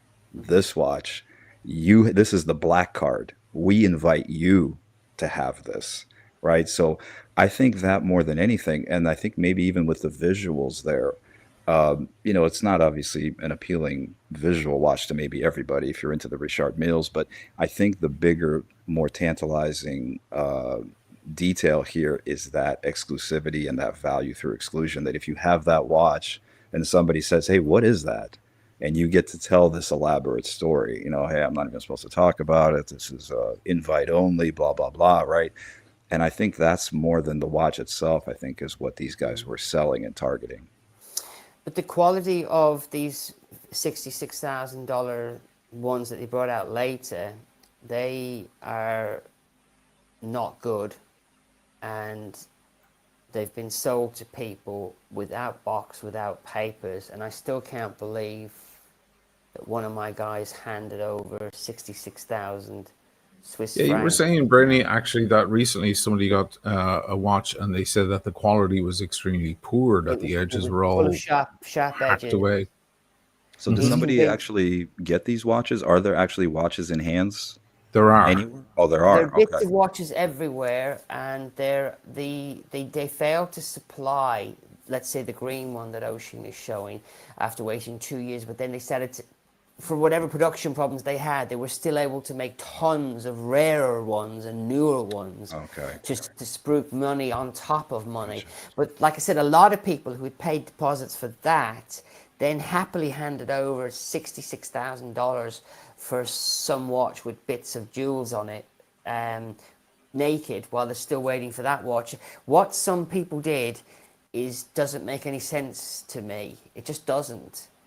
I've got two guys together. One paid the deposit for that watch in 2023, never got that watch, and then his friend handed over 66,000 Swiss francs for the rainbow I sent you pictures of earlier, Oshing. So what people have done is just crazy. But again, they've all been told this is an exclusive one of one, and because you bought that one or have a deposit for that one, you're going to get this one. But there is a human factor here. I have a celebrity who has, let's just say, 75,000 followers on Instagram. He handed over the full payment and got ghosted, And the reality of his life was he's just sold 3 of his Rolexes to cover the losses because he can't stand those losses. Mm. And I got him to my watch dealer this week, and my watch dealer gave him 500 more. And one of those watches was a Hulk. So this guy has collected all these watches over the years, and in his collection is a Hulk. Well, he no longer has that Hulk because he handed Avanti over $25,000 that he couldn't afford to stand the loss. And the consequence of that is he's had to sell other watches to recover the losses. So there's a human factor there. So some of the victims can't afford to take the loss, and he was one of them that shouldn't have had that second phone call, but he did. He got the second call. Give me the 7. They were that desperate. Give me 7,000, and your watch will be sent to you. Yeah. So And I would say that that's why this is important too, because the corrosive nature of these types of things, a lot of people will say, oh, well, who cares? These guys are millionaires and they have the money, and, a fool and his money are quickly, soon parted and all that. And I was like, they should have known better and done their research. But it does degrade the trust in the industry. Again, the whole TPG scandal, you know, it does impact the wider community, and then people start to not be able to trust their dealer, trust their gray dealer, trust their even AD to some extent, and I think that loss of trust ultimately kind of trickles down to everybody. So while this may be a limited thing, fraud is fraud, and if it opens up on yeah. a bigger plane, then it does impact more people. Oisin, I'm going to run to the bathroom real quick, so if you guys Yeah. Yeah. Oh, so Okay, I'll mute you for a 66,000 second. francs. Yeah. It's 56,000 Swiss francs for that watch, Oshi. Naked, no box, no papers. That is wild. Delivered by hand and paid by a bank transfer. Look at the stones. Look at the stones on the green. You would think, look, who put them stones in? A blind guy? I mean, they're not even color matched. Yeah, it's messy. This photo isn't super high No, it's not a definition, good, but but it's the. I mean, I could. They're going to reverse engineer that to see where the movement came from, because they're convinced it's not from Switzerland. They said it's rough. well, there are tourbillons coming out of China. I've had some in the house. Yeah. Brands approach me all the time, and they, a Peacock, and who else? Maybe Siegel. They have tourbillons. There was a time when you saw a tourbillon watch and that meant 100 grand plus. It was a tourbillon anything. It was always a lot of money. But now China are actually making tourbillons, and they look impressive because they are an actual tourbillon. Whether they're really beautifully made or not is the next question. But they definitely exist. So where are we now, Brenny? Like, is the company dead? Because someone, I think it was Daniel, pointed out earlier, Daniel Gutierrez, why is the website still live? Are people still buying these watches now? Are they still No, because sending their money? Are they still active despite all of this stuff? There's people doing stuff, and I've got stuff in the works. I can't talk about it, and I'm not trying to make this up. I am up to stuff. Okay. But personally, if you apply on the website to be chosen, you don't get a reply, because I've done that myself under another name, and that was Okay. That was 2 months ago. The owner of the company said that they're in a pause, and he personally said he has no money, no watches, nothing, and he's even sold his computer to get a plane ticket home. I mean, nobody's that stupid, but that's what he's alluded to. He's said that Ryan's run off with the money, and Ryan's been embezzling, but he's still Is got that investors. Hamu? Hanu has said all that, Hanu. yes, and so that's the current state So of if play. Hanu is on your show admitting that he's come to his end, he's sold off his own assets to get people paid. There are members. You also have extra stories about people who worked for these guys. He's never Secretaries. been an employee. They're all agency, and he was very clear on that. Okay. So even the guy who was on Paul Thorpe's show and said he was the partnership director, he was an agency, Ryan. Yes. So but I got feedback that Hanu burned money like it was going out of fashion. It was the first class all the way for Hanu. Oh, it was TPG style. He was doing sushi and all of Sushi and that. And people Ferraris. said, "Oh no, he's Yeah. not really that broke. There's no way he's that broke. He's just telling you that, Brendan." But if you listen to the video very clearly, there is quite a funny thing, and I like to celebrate when the bad guys get done themselves. He sent an ex-employee to his mummy and daddy's home, but I'm not going to say where they live because I don't want to dox his family. Well, of course. To take personal effects from his bedroom, whatever, and sell them for cash. He said that to me on camera, Oisin.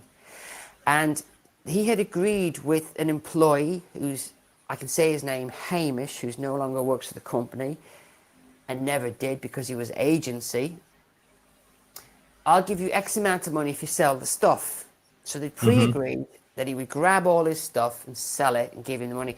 What I love is Hamish didn't ghost him. Hamish rung him up and said, hey you, get fucked, I'm keeping everything. So he owed the money. Right. So He Hamish owed the felt like money. he deserved all that money.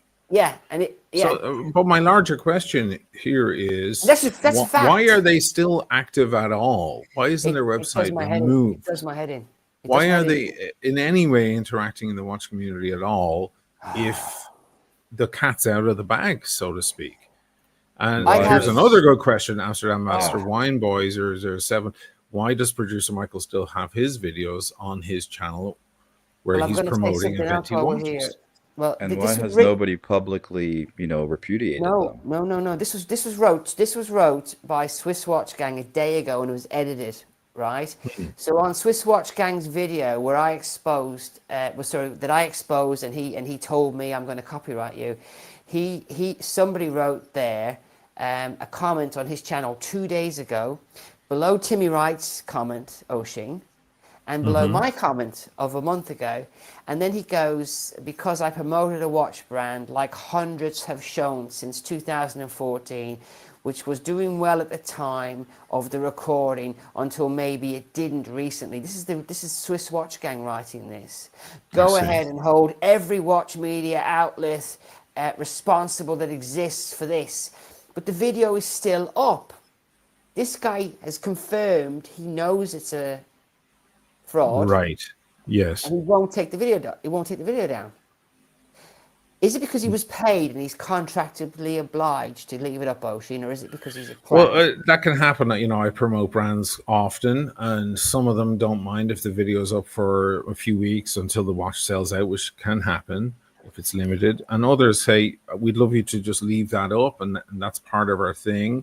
We'll pay you a certain amount, but you have to leave the video up, even if the watch sells out and people are saying, hey, I tried to buy the watch 6 months later, but it's still seen as healthy promotion. So that could certainly be a factor for them, that they're like, well, we should take it down, but we can't because we agreed originally.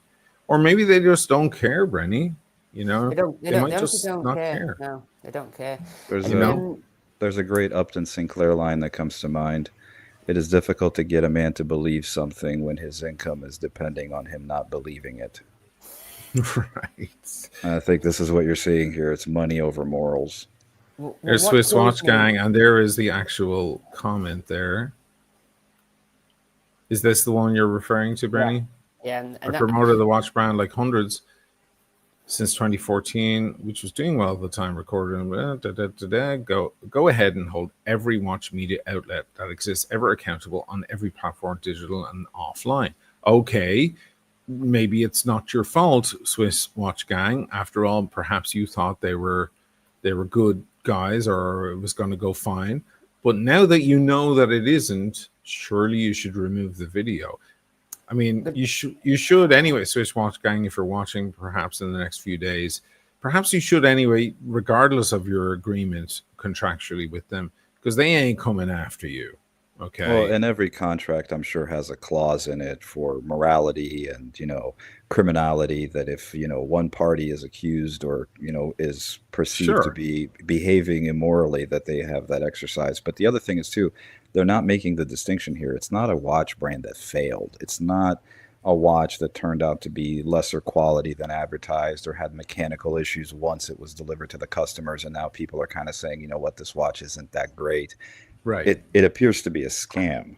That's a completely different, Ocean, are you able to situation. bring up Yeah, my that's Instagram? superseded. That's like a an unsafe fuselage on a passenger plane or something like that. You have to you have a moral obligation to expose what's going on.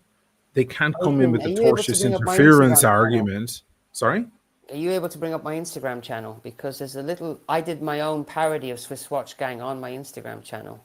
I did and I didn't take it down because I'm not. I didn't care about my Instagram channel, where he Let me. spruiks Avanti more than once, and they're still up. But I've actually done a parody of it myself. How Because recently? it's on my channel. I It's know, but how actually recent was it? The latest one or the second latest? it'll actually show a picture of him on there. It's I think it's about Okay. you see the little picture of him there. Yeah. Let me take a look. Here you are. That's my video. Okay. So we're looking Go at a down. bunch of videos. Which one do I Keep going click down. Keep on? going down. Down. Oh, Down. there There he he is. is. There he is. This There he one. is. I'm getting paid. Yeah. Watch that one. You can, Oh, actually, you better not put this one on. Don't put this one on. okay. I just remember what I do in this video. Okay. Never mind. Never mind.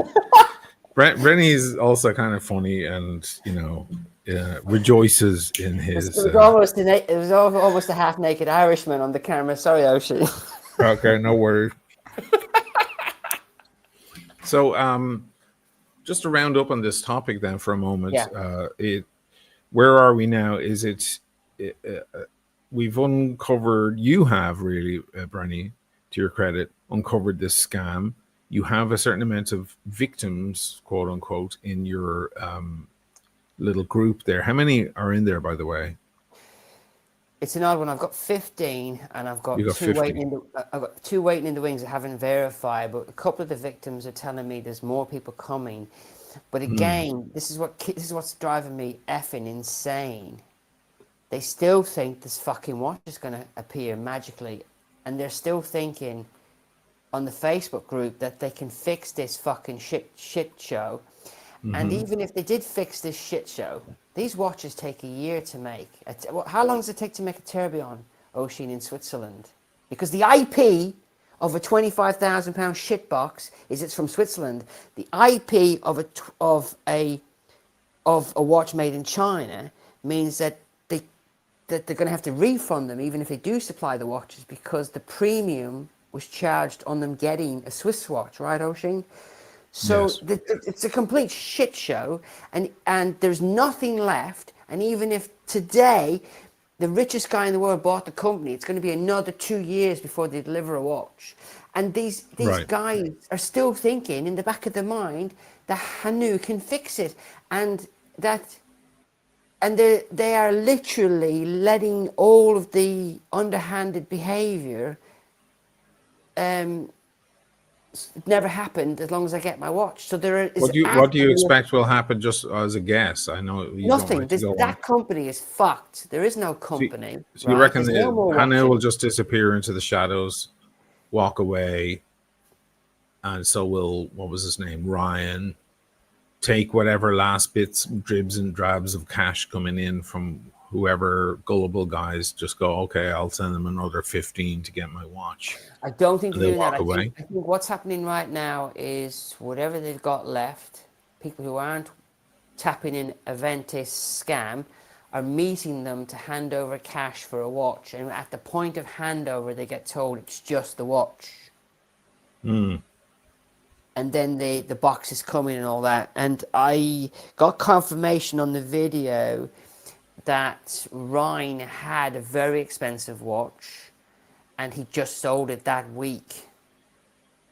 The reason I got confirmation is I was sort of incensed that Hanu owed one of my guys $88,000, and he was happy for his guy, who he now had fired, to go out and actively sell these watches and not even consider just handing that watch to the guy who paid them, and he said they're completely different watches. He couldn't correlate the fact he owed somebody $88,000 and getting another person to give him $88,000. Does that make sense? So there is Is no company.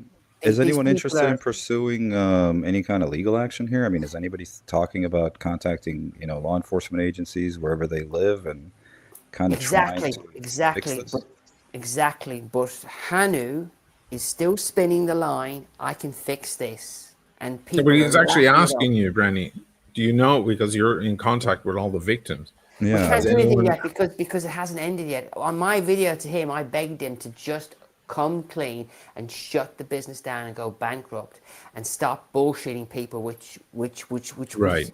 which was I've got another investor. He even said in that video, I want to read you the letter from my newest investor, and I told him to basically I don't want to hear any more of his bullshit. Did you hear Yeah, I that? heard that. Right? Yeah. So they've been spinning the new investor story for a long time. Who would invest in that company?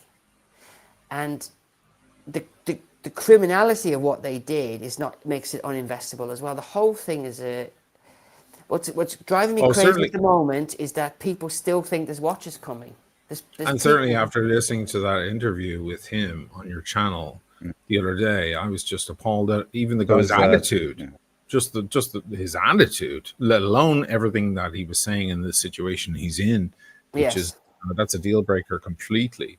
But So also do you think that that's the attitude. reluctance? That's the reluctance for them, is to come forward to go to law enforcement because they think that there's still a payout at the end somewhere. Well, I we can saw answer. that. Didn't we I see can that answer happen this with though. TPG? The Yeah, exact same things. that's what I'm Yeah. getting at. I mean, at some Yeah. point you got to walk away from the table, and that's a Hmm. tough thing to do because you do have to admit this is again a psychological defense mechanism where people don't want to admit that they've been scammed. Right.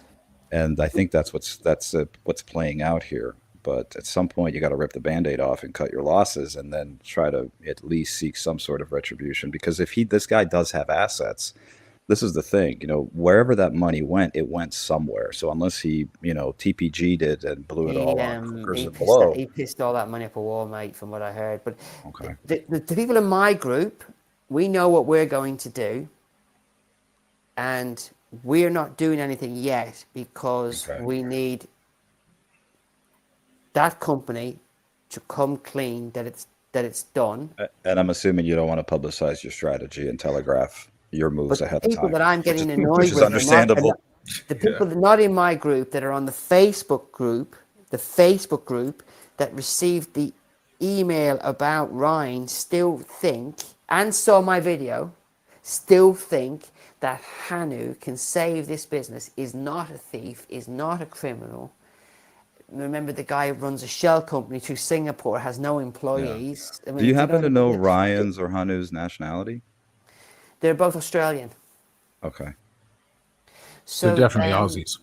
Okay. yeah, I mean, you'd have to be a fucking idiot to think there's a watch coming. That's the honest truth. But my guys have all grown up, and none of them are expecting a watch. All the guys in my group are not expecting a watch. They're not expecting their money back, but they're not done with them two yet. That's all I can say. It's the other guys in the Facebook group that are still, and Hanu is involved in that Facebook group, by the way, just so you know. And that group wouldn't let me in.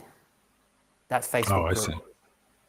Right? Well, you're making your own group now with the victims, so that's Yeah, the so I group mean, to really. to answer your question, that company was out of business 6 months ago, and they've been actively stealing from people ever since. And maybe because of my videos, I have stopped them taking the second payment from people who didn't know what was going on.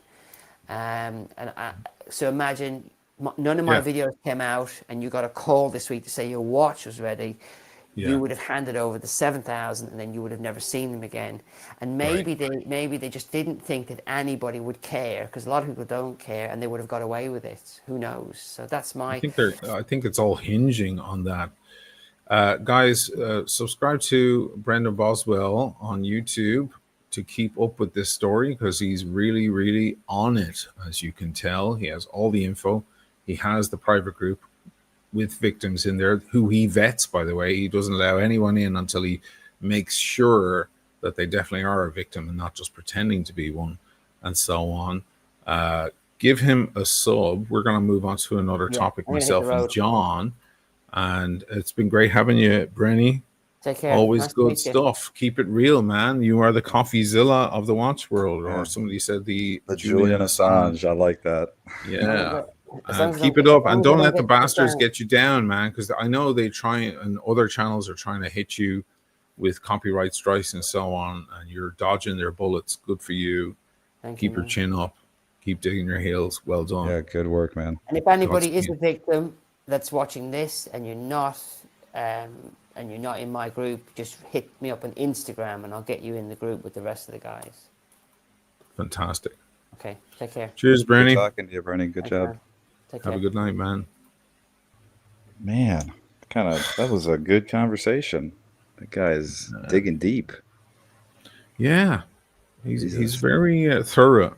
I was gonna say, You if know? you feel like talking about the Trump thing on Dirk's channel, if you're gonna go over there, we can always do that. Totally I up to think you. Dirk is he's Dirk out doesn't on the want to get. bike. I think he's Oh, doing okay. a bike about. So it might just be fun to just look at New Oh, York and so on. If yeah. that's going We to don't want work, to. we have to see if that's. If that's the plan. But what are your general thoughts after that conversation, man? Man, I just hate. What's the saying? History doesn't repeat itself, but it rhymes. Oh, that's kind of. I'm surprised that at this day and age, with as much communication and the internet and YouTube and all the stuff that we have available, that people again, and it's always the high end people.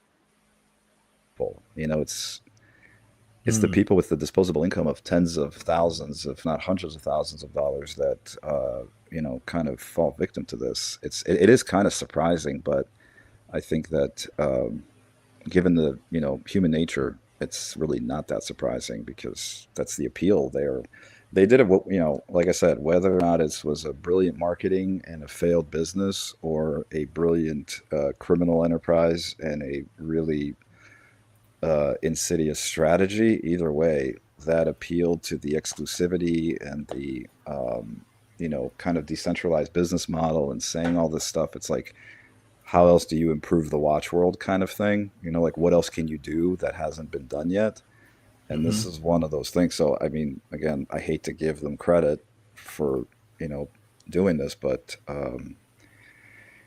yeah, it's disheartening to say the least. I figured the TPG scandal, as big of a bomb as that was, that went off in the watch world, that would have made most people a lot more cautious and a lot more kind of cynical and more looking to do their due diligence before buying even established brands from gray dealers to begin with. Well, he was he was a reseller. This is an actual brand. And Yeah, again, I've said it before, but I blame people like producer Michael. Of course I would. yeah, But like he's the only reason that I know about that brand in the first place. I yeah. don't know There's where the hell they came out of, but all of a yeah, sudden he was spruiking them, then Swiss Watch Gang. Then he hands it to Kevin O'Leary. Kevin O'Leary has gone, this is interesting. yeah. And they have a big audience. Next thing, I mean, you would think they would be making a lot of money and they wouldn't have these problems at all from the promotion that they've gotten. Yeah, and I never liked the Paul Thorpe argument about TPG that that at the same time he has this huge platform and an audience and people that follow him and trust him, and he is to some extent an authority, especially on the used watch market and the gray market. But then when things don't go his way, he kind of does the hey, I didn't know. I'm just I knew the guy in a limited capacity, and I'm not going to walk anything back that I said because at the time that I knew him, he was a good guy. And it's just that's a strange orientation because you would think if you want to preserve your reputation, you would immediately walk it back. As soon as you found out, and even if you had suspicions, maybe you don't publicly say anything, but you at least stop promoting the guy.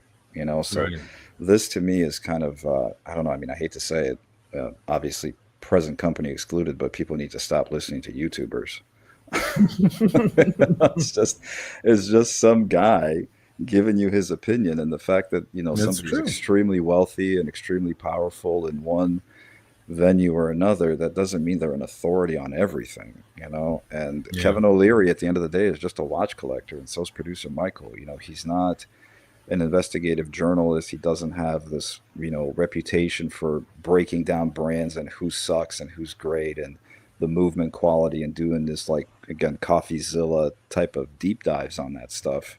Hmm. Um, you know, those are the people I would listen to, the people that give the honest opinion and are telling you up front, listen, this company is paying me, or hey, I don't take payments from companies. I'll review the watch. If I like it, I'll say I like it.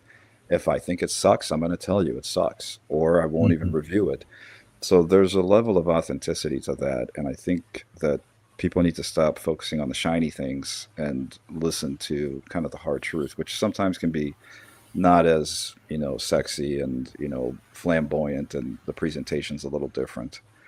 Speaking of men with a lot of wealth and a lot of power, You're talking about Putin, two of the one of the wealthiest and most wealthiest. powerful, Yeah, well, certainly one of the wealthiest in the yeah, world, and two of the most powerful are currently in Alaska having yeah, a meeting. Of course, this is all conjecture. We don't know what's happening. Even Trump said it himself. It could go yeah. badly. If it goes badly, it'll be a short meeting. Otherwise, perhaps we'll be able to do something else. Interestingly enough, he brought his head of treasury and of trade with him. Yeah. So it would seem that he's looking for a business deal. Surprise, Yes. surprise.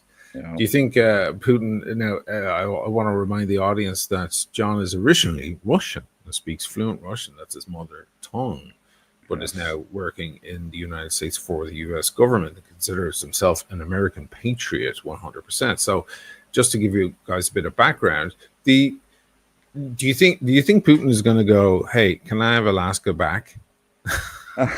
Because I think that Alaska would is be. right there, I want and to there's know who Canada set. between them. If he Yeah. got it back, then he wouldn't have NATO as an issue on one side, at Yeah. least. I made the prediction, and again, I haven't seen it. The only footage I saw was I was at the gym earlier, and I saw the footage of them meeting, walking off the plane. Yes, Um, and I will say this again, I'm not, you know, I will give Trump credit where credit is due. I'm not a sure. Trump hater. I'm not a Trump fanatic. I'm not a MAGA fanatic, but I do try to keep my criticisms proportionate to the issue at hand. And I do give Hmm. accolades where accolades are due. There's definitely something presidential about Trump when he's interacting with other world leaders. He Yes, has that, you know, because again, he's a performer. You know, that's a big part of politics. Optics matter. And, you know, even the little things, like I noticed the minor details, like he's dramatically taller than Putin.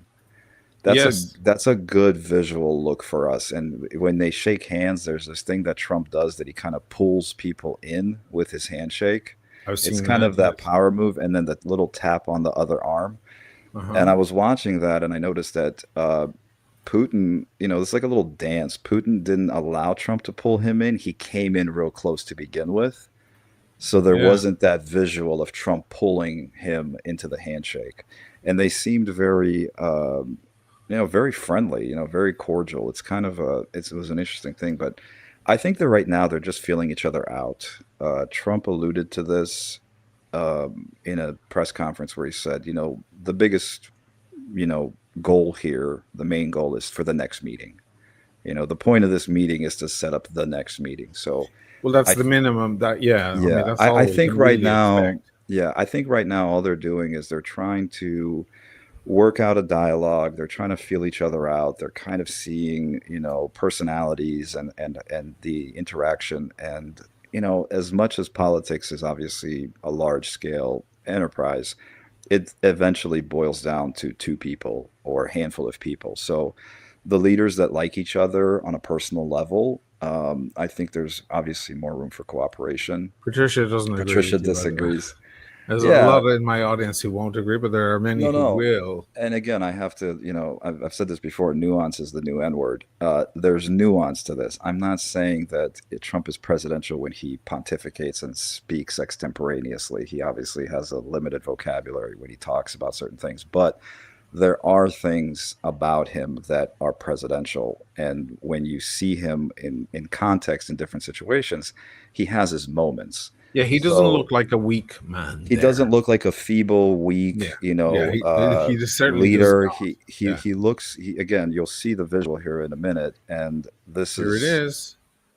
Yeah, see, he he does keeps that his thing. hand closer to his Yeah, stomach, and Putin is reaching out. yeah, That's an interesting observation. Yeah, he pulls the person in. I got the feeling these guys know each other for years because he used to sell his apartments to Russian yeah, oligarchs for yeah. cash. I'm sure That's how he he's made had, his 800 yeah. million back that he was in debt. And the Uh, thing is, we all, every Western intelligence agency has these, kind of assessments and psychological profiles of foreign leaders. And obviously, the president gets that briefing prior to meeting a foreign leader.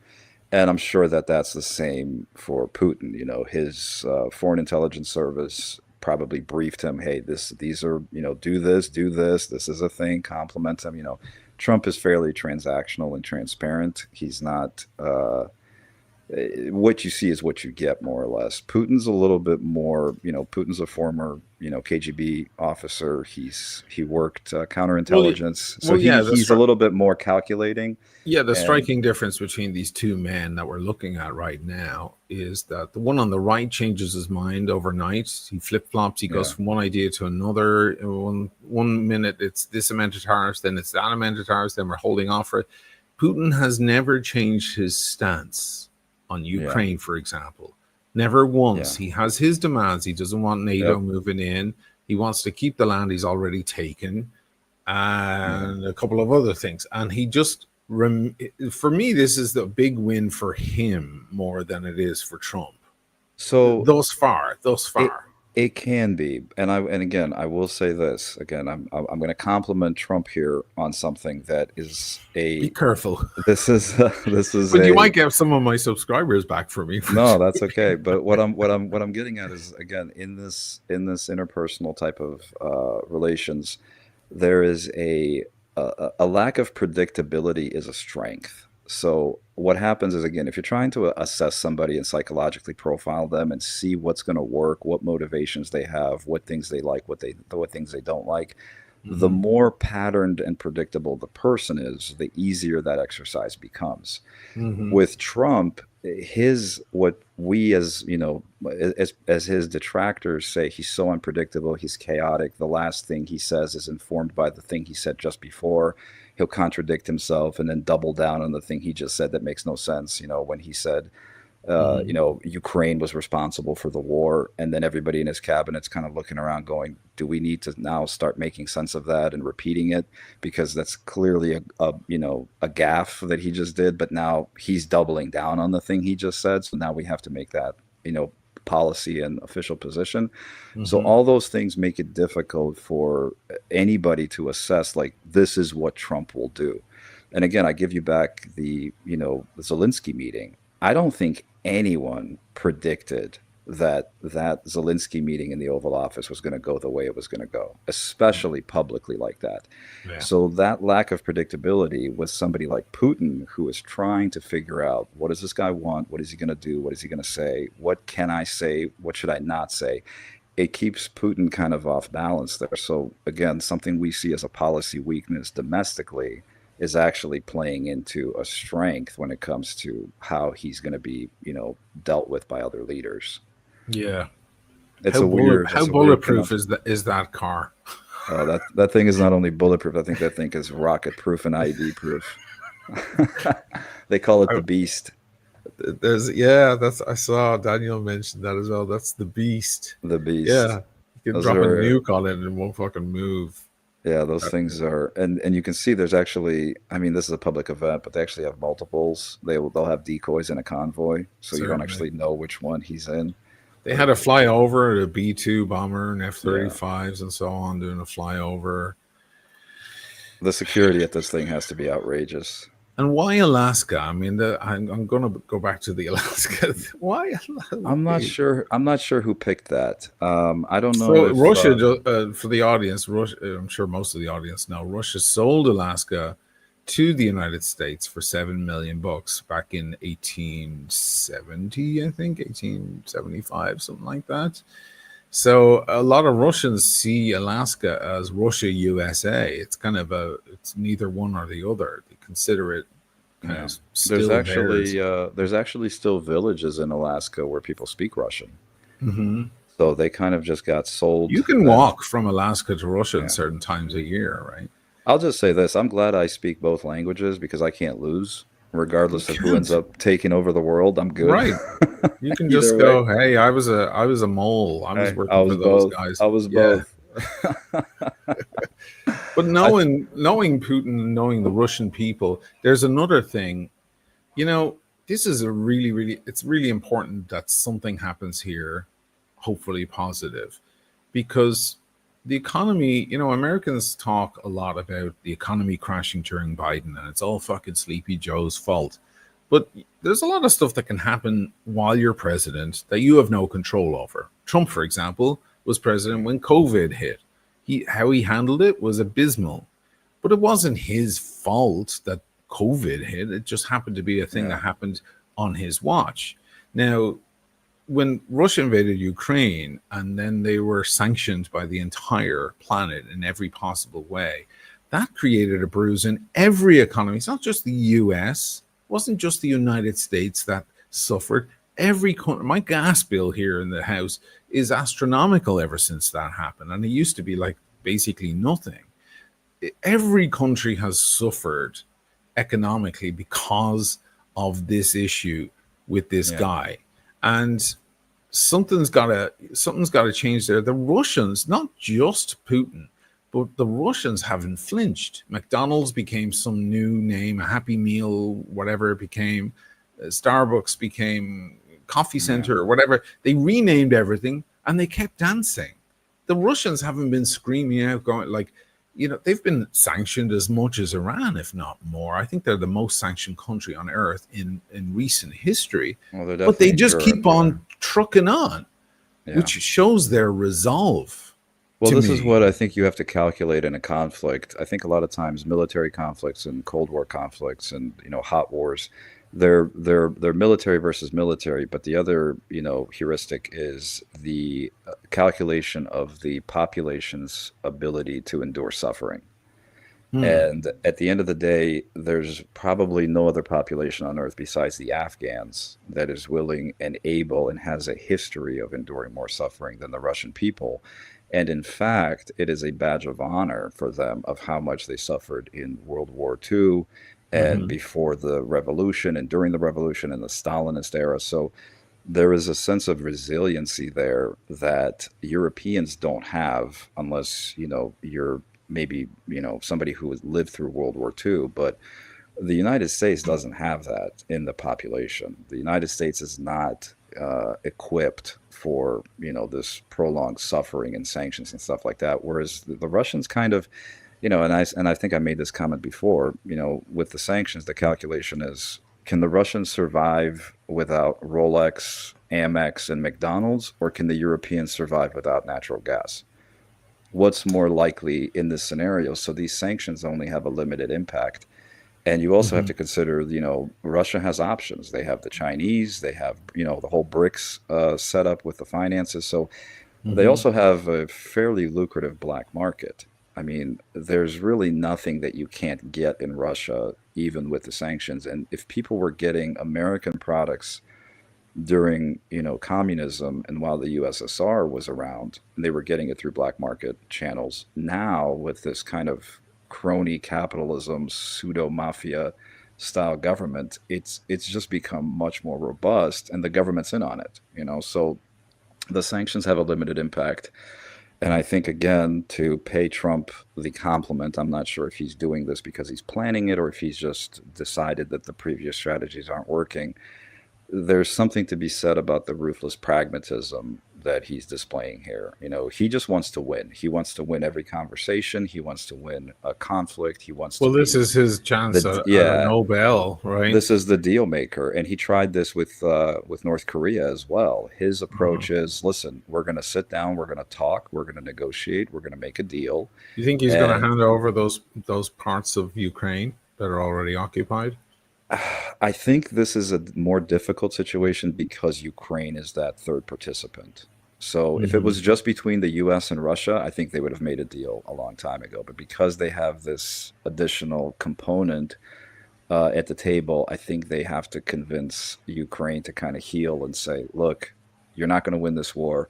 We're not going to continue just dumping money into this. And again, whether you agree with it or don't agree with it, there's a ruthless pragmatism that's being displayed here where Trump is just looking at the world through a business lens. And Yes, yes, he is dismissing, traditional Western values of, a safe world and no wars and don't reward conquest and, all this other stuff that, liberal societies are used to.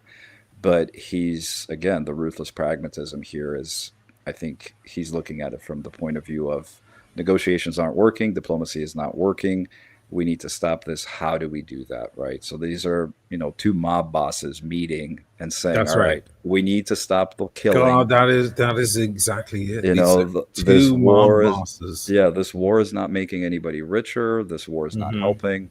And again, from Putin's orientation, Putin's worldview was very much informed by the collapse of the Soviet Union. So he sees any return to greatness as the Russian Empire to whatever extent it exists.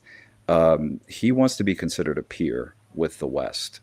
Hmm. And I think Trump is kind of honing in on that when you have somebody like Putin, you can either meet him with conflict and that will just strengthen his resolve to be an enemy, or you can try to bring him into the fold and start normalizing relations. And to some extent, I think there's validity to that approach because the United States after World War II was the lone global superpower. And Hmm. as the world continued to evolve and economic opportunities opened up and other players came on the scene, I think the analogy I used with you before is, the older brother. When you're 20 and your younger brother is 10 years old, there's a huge disparity there in life experience and, just a worldview. When you're 30 and your brother's 20, there's still some disparity there, but it's not as great. When you're 60 and your brother's 50, that's a Hmm. totally different dynamic. You can't really treat your 50-year-old brother the way you would treat a 10-year-old. That age gap matters much less the older you get. And so what Hmm. I think the new world order is starting to kind of realize is these countries are not going to be isolated pariahs.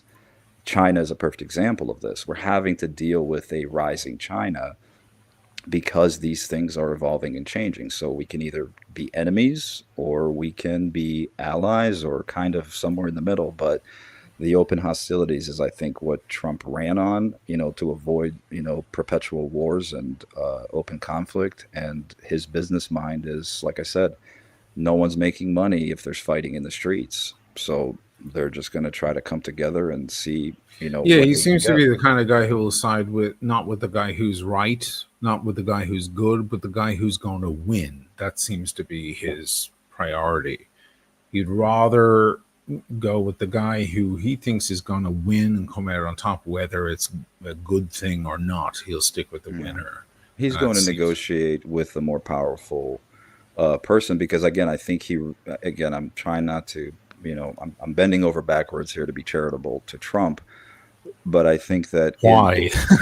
That's okay. because I'm trying to be objective as possible and Yeah, not yeah. just turn this into a bashing of Trump session. Sure, sure. But again, if I'm giving him the benefit of the doubt, I think to some extent, again, he does have a business acumen and he does have a, ability to convince people to do things and negotiate with people. And he has a presence when it comes to that world. I think he understands that Zelensky is in a weaker position.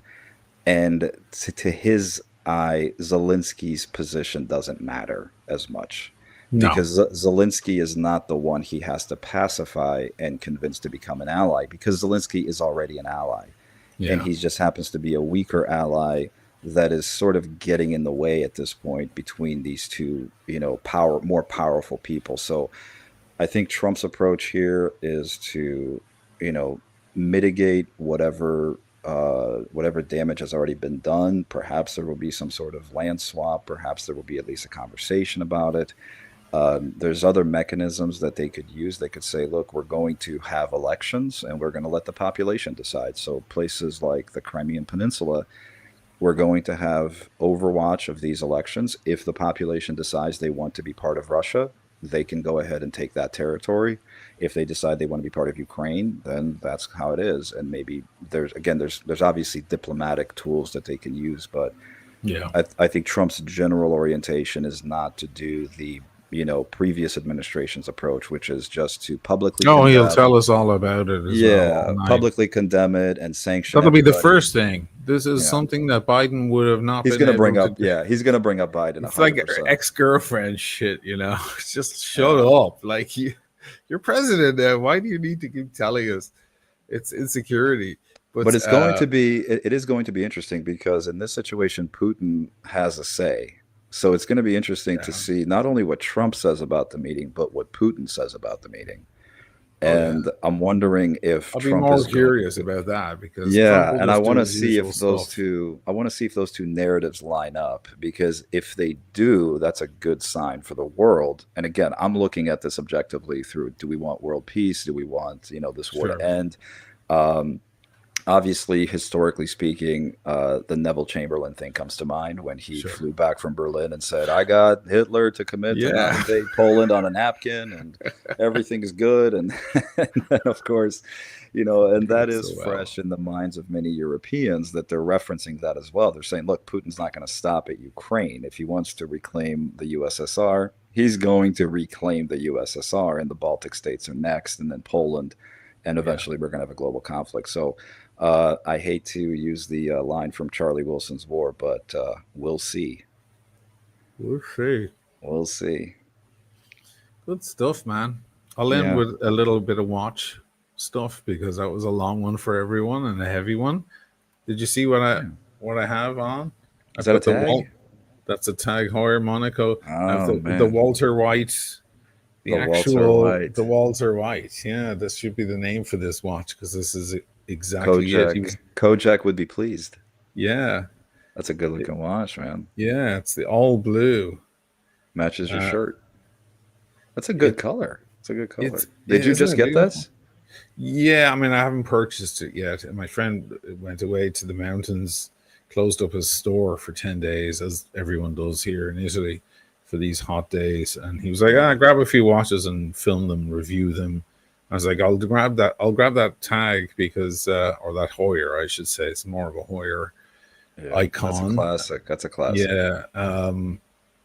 Because I've never had one on the wrist. I've never, showed one on the channel. As it happens, it kind of suits me because it is a big watch, It's a big has a watch. large presence, And and the I'm a square, big the Breaking Bad square. fan. So that I love the Gulf. There is a Gulf version with the orange line and so on. But if there's anything next best, it's definitely this one. That Because square dial too. That looks. That's a good look. interesting, isn't it? It's a good look. It's Yeah. not a slim watch. Look, No, I saw that. It's a chunky boy. it's junky. It's the one thing that I'm not crazy about. It really stands up Yeah. off the wrist. It Uh, feels almost wrong, but you're from that lucky enough. angle, Yeah, you're lucky enough to have the wrist real estate for it. So yeah, it works fine. So yeah, I guess you're wearing your no date sub. I'm as wearing my always. no date. The one watch and only, guy. man. One and done, baby. One and done. All you need is one.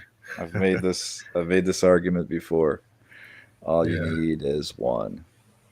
Do you feel like coming over to Dirk and hanging out and just shooting shit, like not I mean, yeah, serious stuff? if he's not doing cycling check. around New York, if he's actually in the studio, I might hop on. Oh, he's on. Yeah, Oh, let's do okay. it. Let's I'll go have a bite. over. I'll have a bite to eat. I'll let you guys catch up, and then I'll just jump Yeah, and then over. you can pop over. I'll Yeah, pop over. Yeah. How was I'll the shoot audio you the this link. time? I'm using It was Firefox. perfect. Beautiful. Yeah, it worked Firefox perfectly. is it. All right. Yes. Good to know. There was a bit of echo there on my end for a hot second, but I fixed it. No, by that was me because I actually disabled the echo cancellation on my end by accident. Oh, and I clicked on it, came out. and then it sounded off, and I was like, oh shit, I gotta fix that. So I've left a link in the chat for you guys to click over to Dirk. He's doing a bike about, and myself and John are going to join him and just We'll hop talk on. about stuff. Hey, listen, thanks for coming Good on, stuff, man. Always man. great to hear your wisdom. Wow, wisdom's a strong word. I appreciate it. And Just a guy with an opinion. we'll come back on. I mean, there'll probably be more and more news. Unfortunately, I always have Oh, you on when sure. there's something serious to talk about. But Yeah, information's information, good or bad. You got to stay informed, and this is probably more lighthearted than just watching the news or listening to some guy read off the Sure. teleprompter. We get to actually analyze it a little bit. So I appreciate I it. appreciate all the comments in the audience. I'm sorry I wasn't able to address them all because it can knock the conversation off the rails slightly sometimes. But you guys are pretty smart. You some very, very wise and informative comments in there as well. So thank you guys Yeah. for Thanks for everybody tuning for in. hanging in there. Yeah. Thanks for hanging in. So some of you will be knocked over automatically if you just leave the stream running. But otherwise, if that doesn't work, there is the link for Dirk's stream, and we'll go over and hang out with him and take a look at New York in the August heat. Beautiful. Thanks, All right, man. guys. Peace and love as always. Thank you, John. Thank I you. will see you again soon, brother. I'll catch up with you over there. Yeah. All right, man. Have Okay, a good one, cheers. everybody. Thanks. Thanks, guys. Yes, as he said, he's coming on as well. He's just going to grab a little food, and I might grab another drink because I've run out here. But thanks for hanging on there. It was a good show, nice and informative. Don't buy an AVENTI watch. Never listen to producer Michael or Paul Thorpe or any of those guys. I think that's the lesson I'm walking away with here. Like I didn't already know that. All right, guys, take it easy. Peace, love. See you soon.